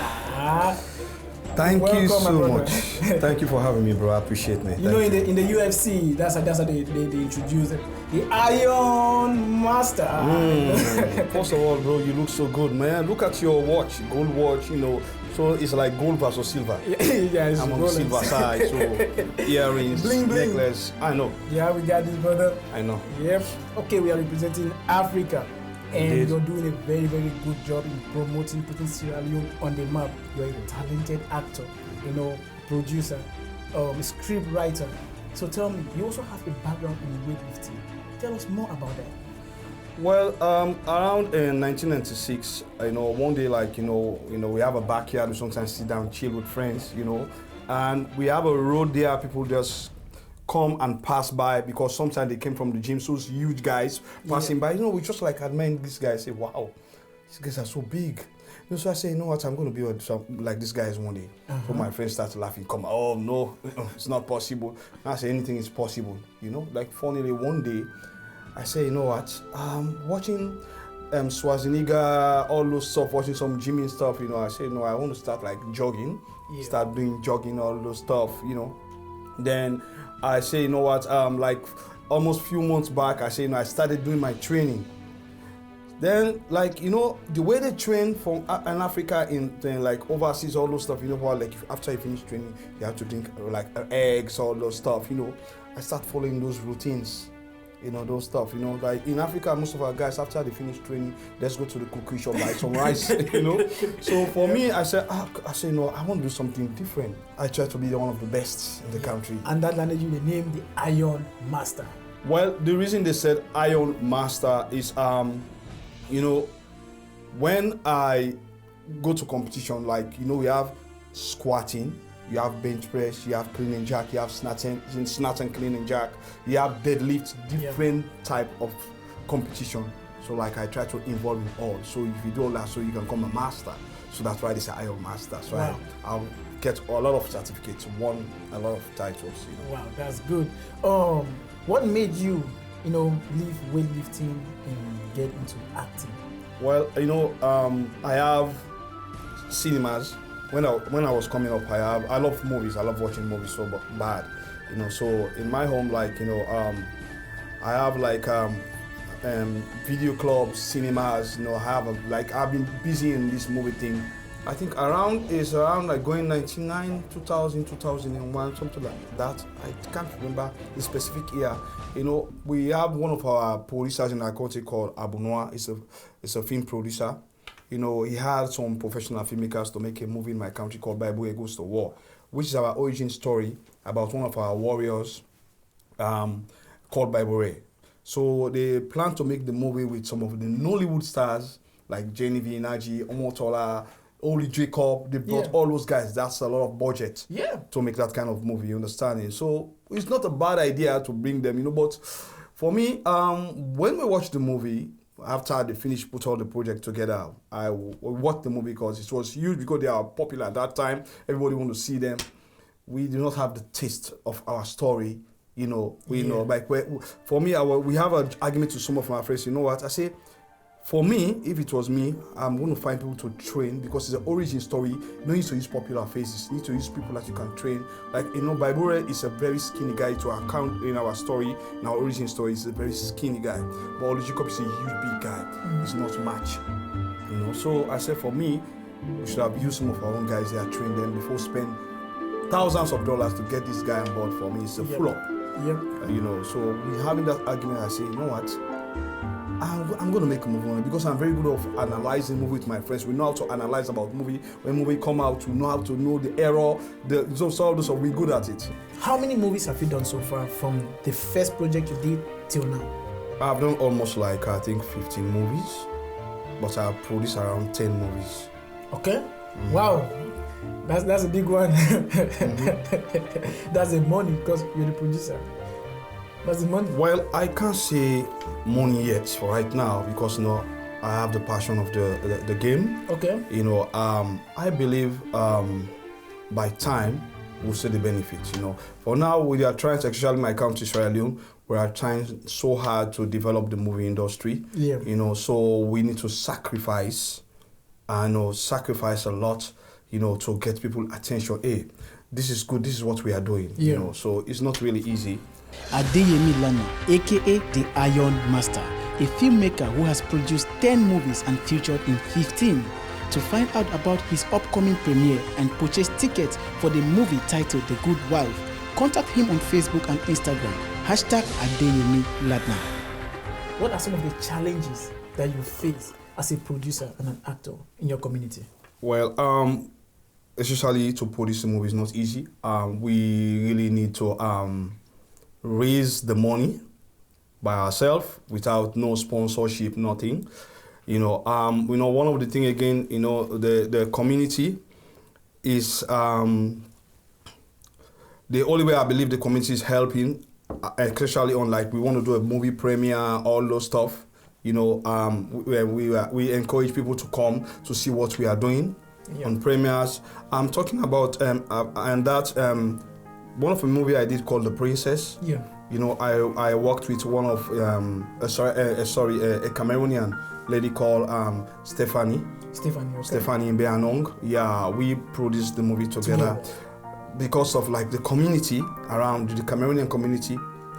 They support us a lot, which is good, which is really good, and when you go to the red carpet, you can say, well, actually, where are you from Cameroon? Where are you from Cameroon? It was great, the community always supports. That's one of the things that's helping us a lot. So that motivates us all the time to do a movie. Okay, so there's no problem without a solution.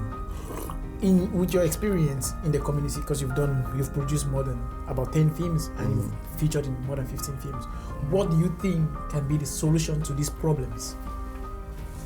Well, I believe, despite we are trying our level best, we just need the community support and trying to make sure we the filmmakers need to try to upgrade in whatever we are doing. We need to upgrade whatever, especially on the movie side. For me, I try my best to make sure any movie I do, I try to raise the bar, climb the ladder a little bit. Yeah. I climb the ladder a little bit. Then we need the community to give us our support. For me, that's what I believe. Then especially right now, I'm really happy for some of the filmmakers, especially the African filmmakers. They are making the waves on Netflix. Yeah. You know, which I believe some of the, especially Cameroonian films, Nigerian movies, you know, for me, I believe one day I pray Sierra movie can take to that level. You know, I pray every day about you got it, and I know you are going to take Sierra Leone movie to that level. By the grace of God. Yeah, you got the fire. So, community, man, you got to show us some love. Show our filmmakers some love. Give us some accolade, okay? Let's support our own.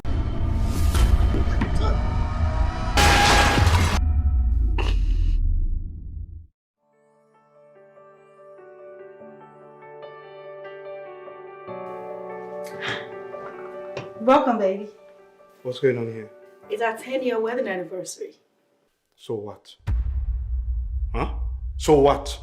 I should jump like a monkey to argue? Aaron, why are you saying that?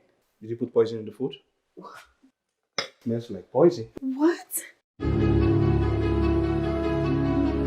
You are trying to rape me. Do you realize raping is a crime?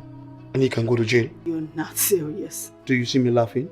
Christine is a very, very good wife material. Jane is going to be my wife.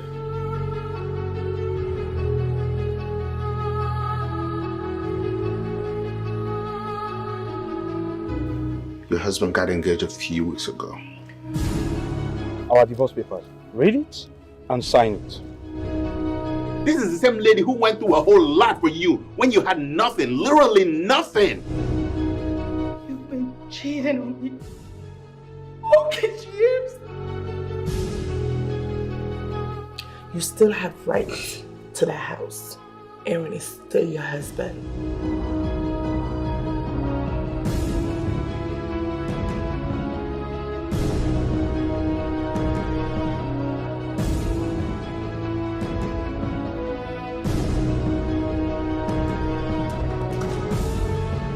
Same pain I felt. I don't want you to feel like that. I found every way just to find you. Come on! Don't you know the Bible says you... I don't need your lecture. I just need your help. He's living with another woman in our house. When you trust God in the light, it is nothing. But when you trust God in darkness, it is faith.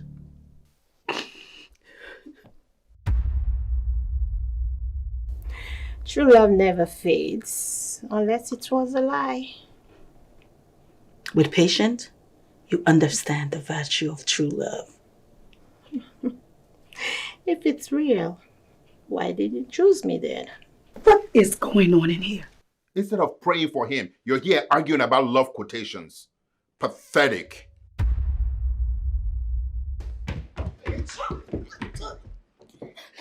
I'll kill you.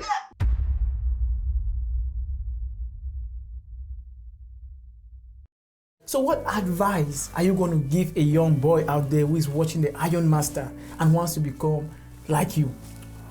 Well, for me, if you believe this is what you want to do, you want to be a filmmaker, you have to have the passion. Stay focused. You know, I've known people like they have the passion about what we are doing. For me, I have the passion. You know, I can tell, I've seen few people in the DMV, I have the passion to make a movie. I can name few like Elvis, I see David Vandy, Vis Entertainment, they have the passion. So do I. So if you really want to do this, put your mind into it. Never give up. You've heard the legendary actor, do not give up. You know, if you fall, if you want to fall, you fall forward, okay? Don't give up. Keep fighting, you'll get there. A journey of 10,000 miles begins with a step. So, Adeyemi, you are having a movie premiere coming up. What movie are we talking about here? The movie titled The Good Wife. Oh, The Good Wife. So, what is the story behind The Good Wife and what inspired you to write that movie? Well, it's 2019. You know, my very close friend Winston Taylor, she called me one day like, I have an idea about a movie I want us to do together, called The Good. We never finalized the title yet. briefed me about the story. I said, okay, it's a good idea. I said I can make it happen. Then 4 or 5 months later, script finished. For me, I'm very good at it, to put script together. You know, I say, hey, when the script is ready, then we made history. Because the movie is very simple. You know, it's what goes around in relationship. You know, sometimes it's good, sometimes it's bad. You know, sometimes women need to be patient with men. Yeah. You know, so do the men too. I can't take us out there because like it's the two parties, you know. Yeah. So it's those kind of movie because like being a good wife is a challenge, you know, especially like in a relationship. Sometimes the husband is like rich, you know, you expect them probably expecting women that are just dancing all over him, you know. So you have to be patient as a good wife. So let's see. Okay, so August 13. August 13, the movie is going to be out. What's the price of the tickets? Oh yeah, the silver is $30. The VIP is $100. So please make sure you support African movie as a whole, not even a Sierra Leonean movie. Wow.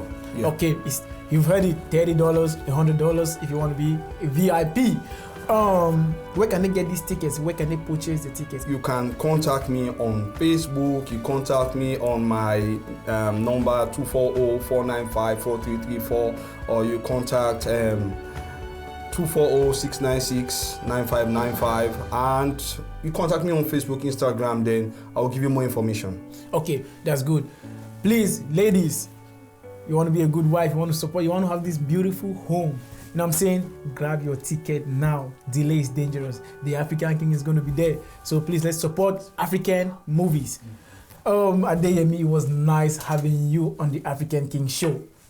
Thank you so much for having me, bro. I appreciate it, man. Man, you are great. You're a great actor, man. I hope to work with you. I want to work with you someday because I'm an actor too. Wow, most definitely. Yeah, definitely work together. Sierra Leone Cameroon Cooperation. Of course, of course. Most definitely. I've done that before, so I would love to do it again. Okay.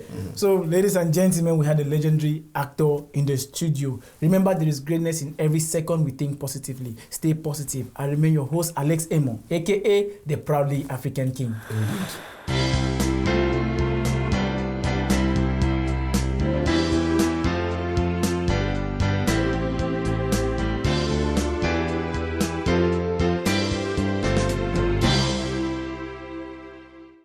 Our guest for today is an energetic performer. She's not just a gospel artist, but she's also an actress and a humanitarian. Welcome to the African King Show. I'm your host, Alex Emoh, aka the Proudly African King.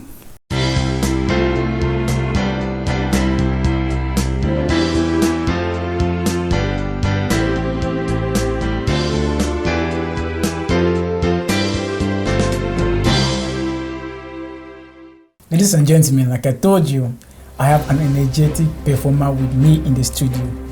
I mean, she's a lady with a heart of gold. She's not just a gospel artist, she is an actress and a humanitarian. Join me as we welcome Laury Nganso. Laury, you're welcome to the African King Show. Thank you. Thank you so much, the King himself. Yeah. It's come to me to say thank you to you. I'm so honored to be in this studio today. And then you look amazing. Oh, thank you so much. I was about to give a compliment on your amazing smile, your cute smile that radiates like the early morning sunshine. All right, Rory, you are not just a musician, you are an actress and a humanitarian. Can you throw more light on this? How did you start your journey? Since I was little, first of all, I want to give a big thanks to my parents that showed me the way of God. That's where it all started at church. Okay. And then, as for music, it just comes from nowhere because I would say it's God wanted that way. Because in my family, when I look back, there's no musician, there's no comedian, no one. I'm the only one. And that was something that was very difficult at the beginning because they was like, where are you coming from with that? No one in this family knows music or where are you coming from? And then family thought it was maybe bad friend, it's a bad life, this and that. So it was very, very difficult until now. But I thank God everything is coming to so part. How long have you been singing professionally? Professionally, let's say 4 years now. Oh, 4 years. Yes. Okay. There's this particular song I like so much, Papa Lou. Papa Lou.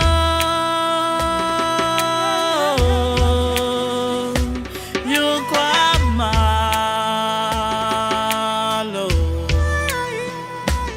Papalo.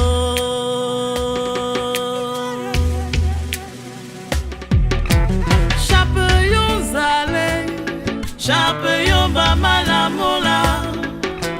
Si chacun j'ai joie, ti se ti mon époisoulet.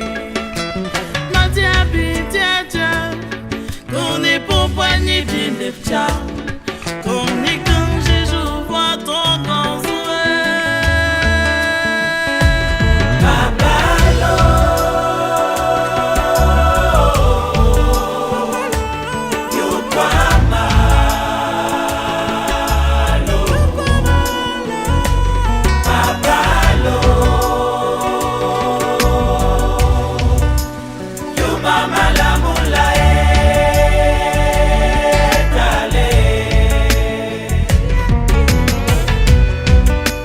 What's the inspiration behind that song? I mean, it's life that we are living in. You know, and this come one morning, I was calling money, and a friend called me crying because of the war going in Cameroon, and then she lost the parent and the two brother. Yeah. She was like, they are gone one morning just like that. Oh, and we was just crying on the phone. I was like, as soon as she got up, I was like, Papa, what's going on here? It's too much. I was just crying, Papalo. When I get back home, I went to my room, to my knees, praying, crying, and just like that. Okay, the song Papalo. The song Papalo. All right. Okay, you are not just a musician. You are also an actress and a humanitarian. So how did you connect all that? Being an actress is something that I don't know. I can't really tell. Yeah. It all started at school. One morning, I just joined the group. Okay, like an acting group in school? Yeah, that acting group. I was just going to cry. Okay. Just to give a try of it. So when I get there, everything was good. They say, okay, Laury, you will stay. You are not going anywhere. That's where I pick it up. And you have, we've seen you working on social media with actors. I think Lylies. So how did you get that connection with Lylies? It's here. I get the connection with Lylies here because I produced one movie already. What is my own movie? Yeah. And when I did the movie in Cameroon first, and the second part was supposed to be here. Yeah. So when we was about to do the movie, someone called me and said, hey, this is an opportunity. Mm-hmm. The actor is here from Nigeria, so you guys can work something out. That was it. Wow. Okay. That's good. So, Laury, you are very, very initiative. Okay, you are very, very passionate in what you do. Right? What will you say to fans out there who want to be like you? Be yourself. Love what you are doing. Yeah, just be yourself. Love and everything you do, put God on it.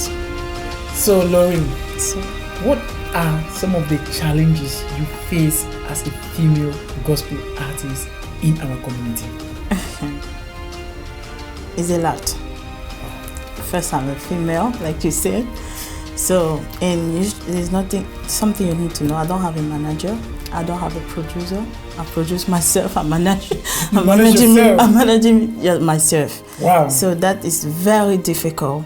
So, but as a female, if I have something to say to my brothers out there, please, I'm just a woman. So you guys need to help out, not helping because of something. If you like what I'm doing, just like it and help me. It's not difficult. They are just, I don't know what they want, I don't know what they think, but we are all human, and then we are brother and sister. Yeah, I don't want to say some stuff here, but they need to stop. I think they understand what I'm saying. No, feel free if you have anything to say, because it's true, man. We need support in our community. We need for us all to come together and push each other. So, have you thought of like promotion, like meeting like these media groups, or even contacting the African King show too for promotion? Because you need promotion. You need to put your stuff out there. I'll tell you, I did. Everybody they ask money, but except you, wow. So have you thought of collaborating with any artists in the? Oh yes. Because we have like great artists in the community. Yeah, I have thought about it, and you know how it is here. Even to get to them is not easy. First, they look at your face. Yeah, where are you coming from? Who are you? It's very, very difficult. And there's something I'm praying for.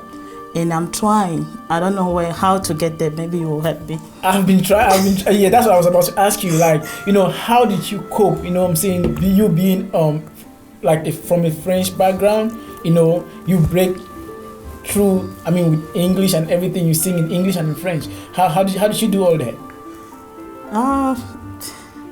Again, it's a special grade of God. Amen. I don't know how all this is. I don't even know where it's coming from. Like my text, what I say in the song, but it's only God that is guiding me. And why? Because I'm true to myself. Yeah. I love what I'm doing. So, and then I present to Him. Wow. That's very good. That's some inspiration right there. I mean, I'm really, really proud of you. My fans out there, people from our community, please make sure you support Laury Nganso. Support her. Let's support our own. Man, let's come together. United we stand and divided we fall. Laury Nganso, a bilingual French and English gospel musician, actress and a humanitarian. For more information about Laury and to book her for your events, contact her on Facebook and Instagram, #Laury Nganso. So Laury Nganso, do you have any events, anything coming up? Yes, I have a project with orphanage, and that project is about teaching those young ones how to go in the movie, especially because they really need help.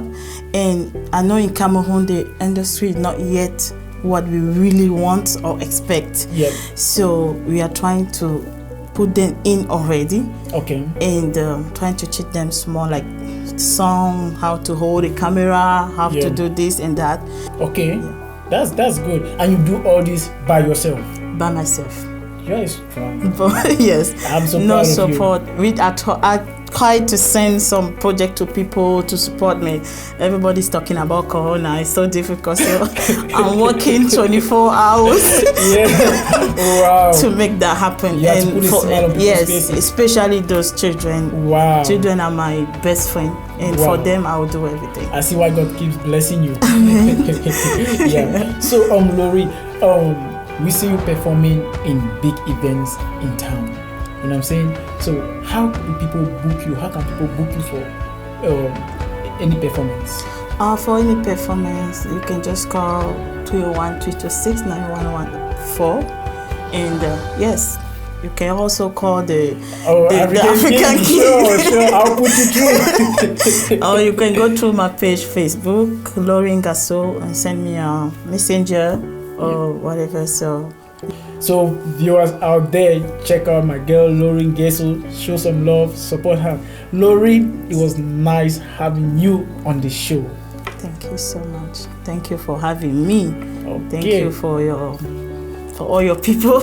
Yeah, they sing that amazing. It's very, very good here. And then I want to come back. Sure.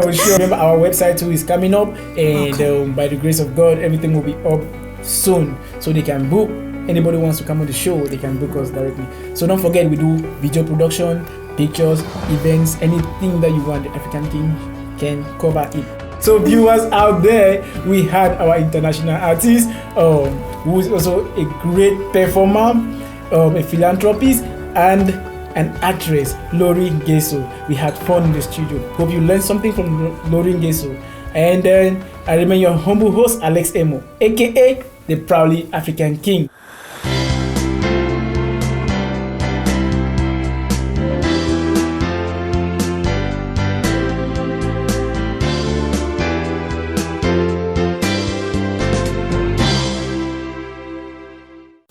Our guest for today is a professional soccer player who played alongside football legends like Samuel Eto'o of Cameroon.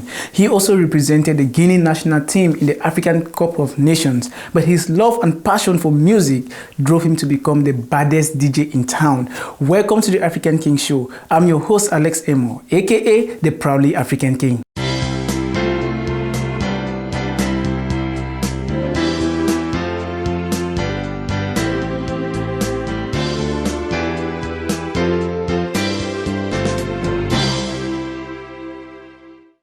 Ladies and gentlemen, I'm so excited to have DJ with me in the studio.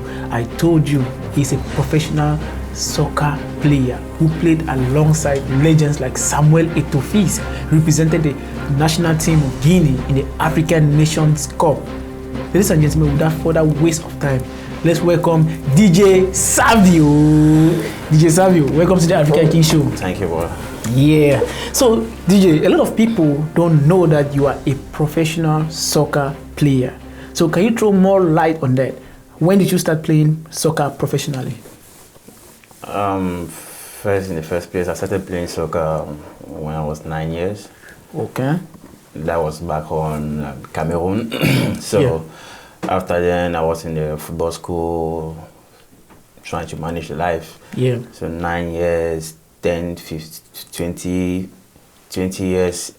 So when I reached 20, I traveled to Equatorial Guinea. So then I started playing First Division. Okay. So I played for First Division for over 8 years. Wow. So after 8 years, they called me in the national team. So that's how you got into soccer. I got into the soccer. Right? Okay, wow, that's great. You played alongside people like Samuel Eto'o. So how was it like playing with Eto'o? Samuel Eto'o is a legend. Yeah. So when you play with a legend like Samuel Eto'o, you feel yourself. Yeah. You feel different. Yeah. That you are playing with Samuel Eto'o. Wow. So because he's a simple guy. If you don't know him, you think that Samuel Eto'o is somebody you cannot talk to him. He talks to everybody. Oh, okay. Yeah. Well, that's cool. So DJ Savio, as a professional football or soccer player, what advice will you give those kids out there who want to play soccer? You know, who want to be just like you when you used to play soccer? So the advice I'm gonna give to the younger ones is, before playing the soccer, you have to go somewhere, to reach somewhere. So it means that you have to start what they call football school. Yeah. First. And in football school, it doesn't mean that you are not going to school. You have to go to school before being a soccer player. Because soccer is just like mathematics, you know. So for the younger one out there, what I can tell you, be focused, and you have to sleep early. You have to train like 2 times a day for what you want to become tomorrow. So that's the advice I can give to you. Okay, viewers out there, like he said, education is power. Education is key. So if you want to do anything, you need to get educated. Even the soccer, you need to go to a soccer school. You know, get some education, get some knowledge, and train, prepare. He said train like 2 times a day. Do it, and you're going to get to where you want to go. So that's what DJ Cristino said, and I believe it. So you can do the same.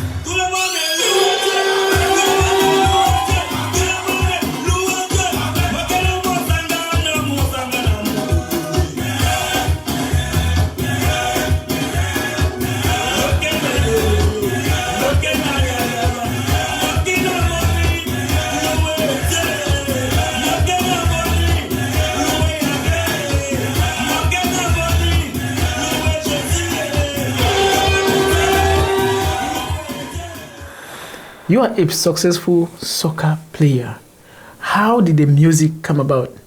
From that, you became a very, very big DJ in town. So what really made you leave soccer to music? Wow, big DJ, thank you for that. Yep, you are. Okay, so the first thing is, when you play soccer, some certain age, you cannot continue. That's true. Because then the younger one is coming behind. You know, you have to give them the opportunity to play. Yeah. So I was like, I'm already 30 years, 32 years, 33 years. I cannot continue. And for me, I love music since when I was small. So I was DJing the same time I was playing soccer. Oh, okay. So a lot of people don't know that. So I was doing something, you know, when you play in the first division team, it's a pressure because they don't have to know what you are doing behind the soccer. So if they know that you're doing something behind, like maybe you don't have enough rest, you don't sleep at night, you can get in trouble. Oh, that's true. So that's what made me. I was doing my thing like behind, so nobody never knew. So after that, when I saw like, oh, I'm getting older, I said, okay, let me just take a second step. You are a very, very big DJ in the community. I call you Animate Palinkom Tonabo, La Force Bango Bango. So any event you go to, you keep people on their feet. They dance and shake. DJ Savio, an international DJ. If you want DJ Savio to animate your event, contact him on Facebook and Instagram, #DJ Savio. What are the challenges you face as a DJ in the African community? Challenges. First, I'm not just an African DJ. I'm international DJ. So I don't work just with African people. So the good thing, the difference I've seen with African and maybe Americans or different type of people, culture, who makes me learn more about African people.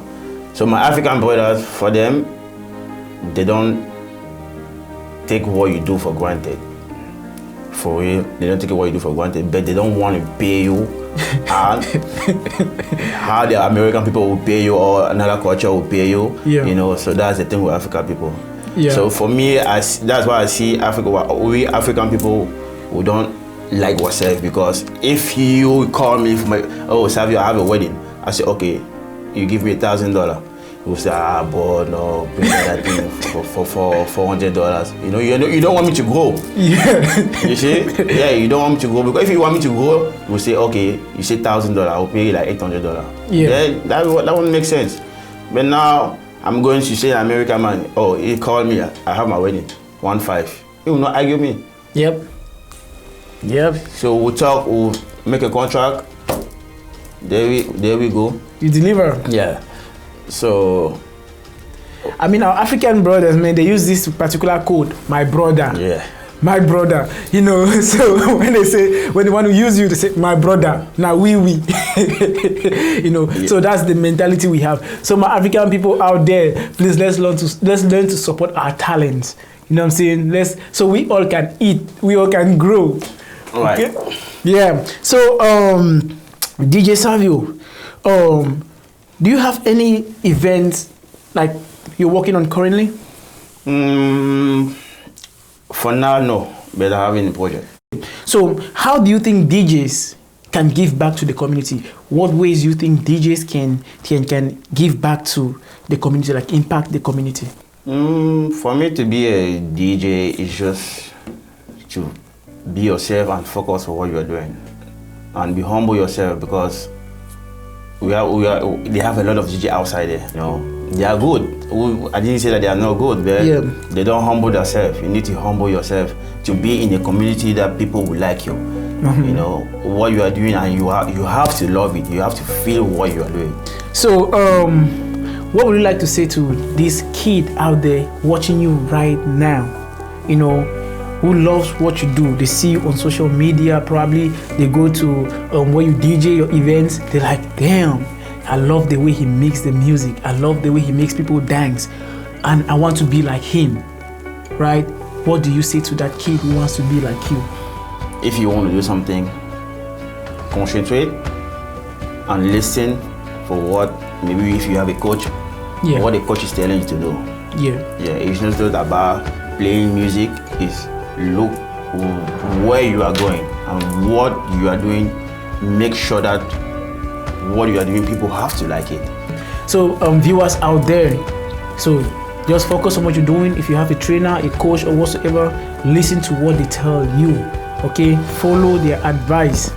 All right, and you're going to be successful, just like DJ Savio. Thank you. Remember, he's number one in the community. We had the biggest DJ in the studio with us. DJ Savio, it was nice having you on the African King Show.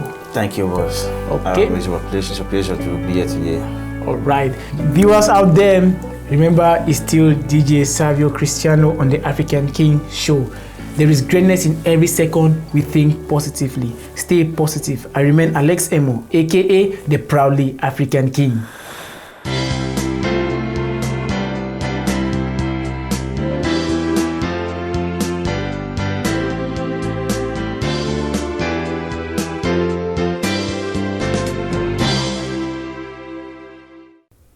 Our guest for today is a designer extraordinaire. I call her the divine touch. She specializes in African traditional outfits. Whatsoever she touches comes out perfectly. Welcome to the African King Show. I'm your host, Alex Emoh, aka the Proudly African King.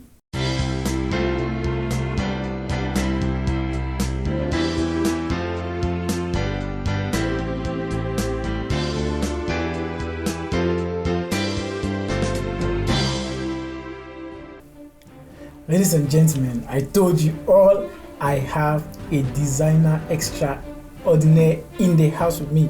And guess what? I'm rocking one of her outfits, Blanche Noir design. Let me introduce to you Blanche Sama. Welcome to the African King Show, Blanche. Thank you so much for welcoming me. In fact, I'm honored to be here today. Wow. It's a privilege for me to be here. Wow, thank you so much, Blanche.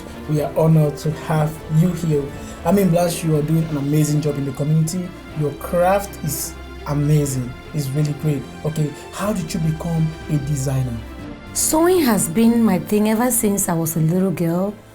And I started sewing when I was 7 years old. 7 years old? Mm-hmm. Wow. Yeah.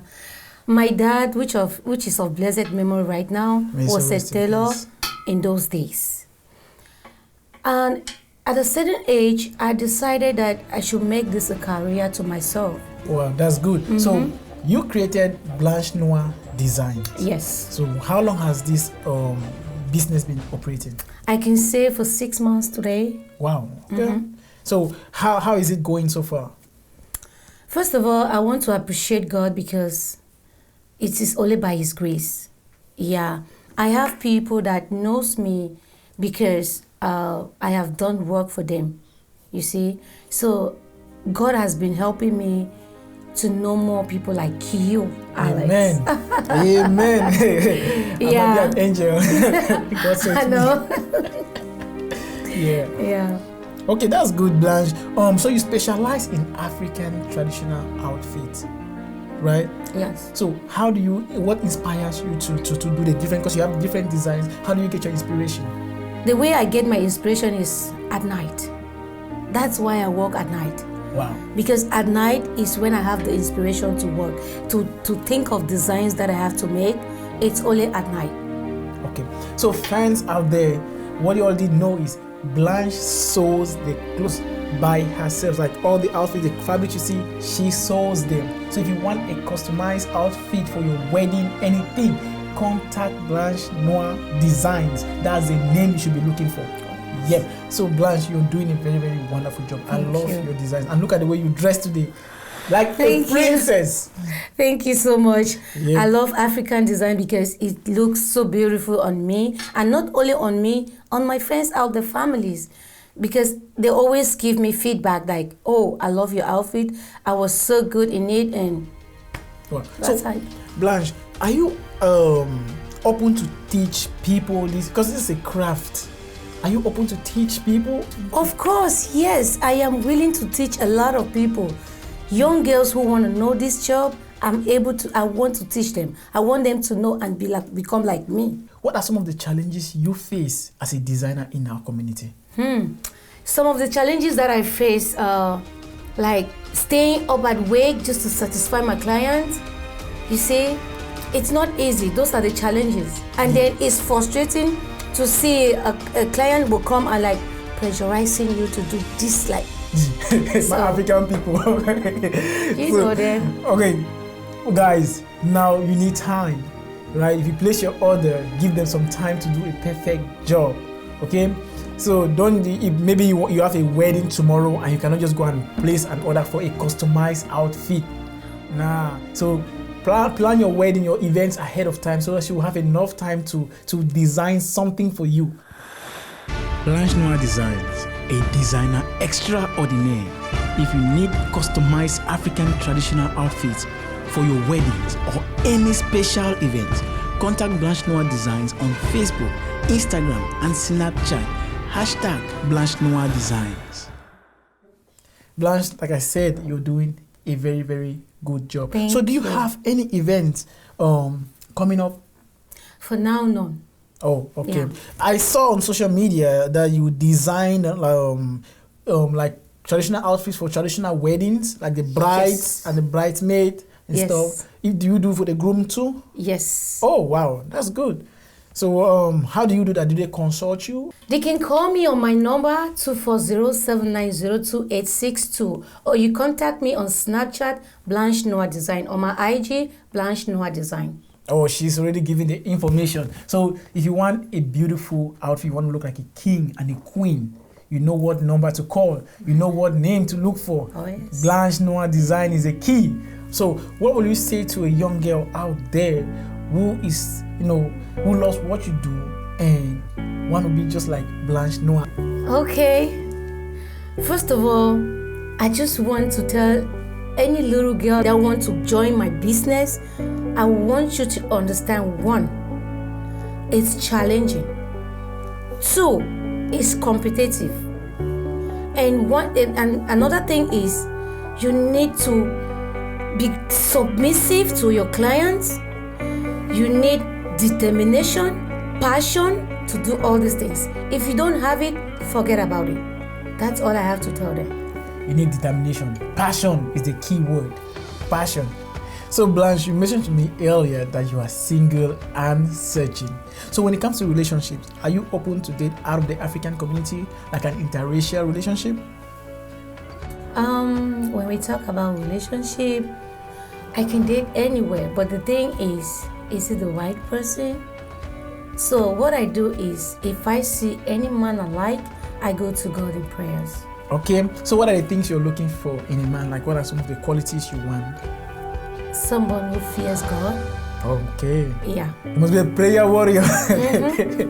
You must be a prayer warrior, because myself, I'm one of them. So I can't get married to someone who is not a prayer warrior. So I need someone who fears God. So that's all, just God fearing. God fearing. You cannot see a man that is 100% now. Yeah. So you need somebody that you can then manage, and then So you don't look at the height, the size. You don't look at all that.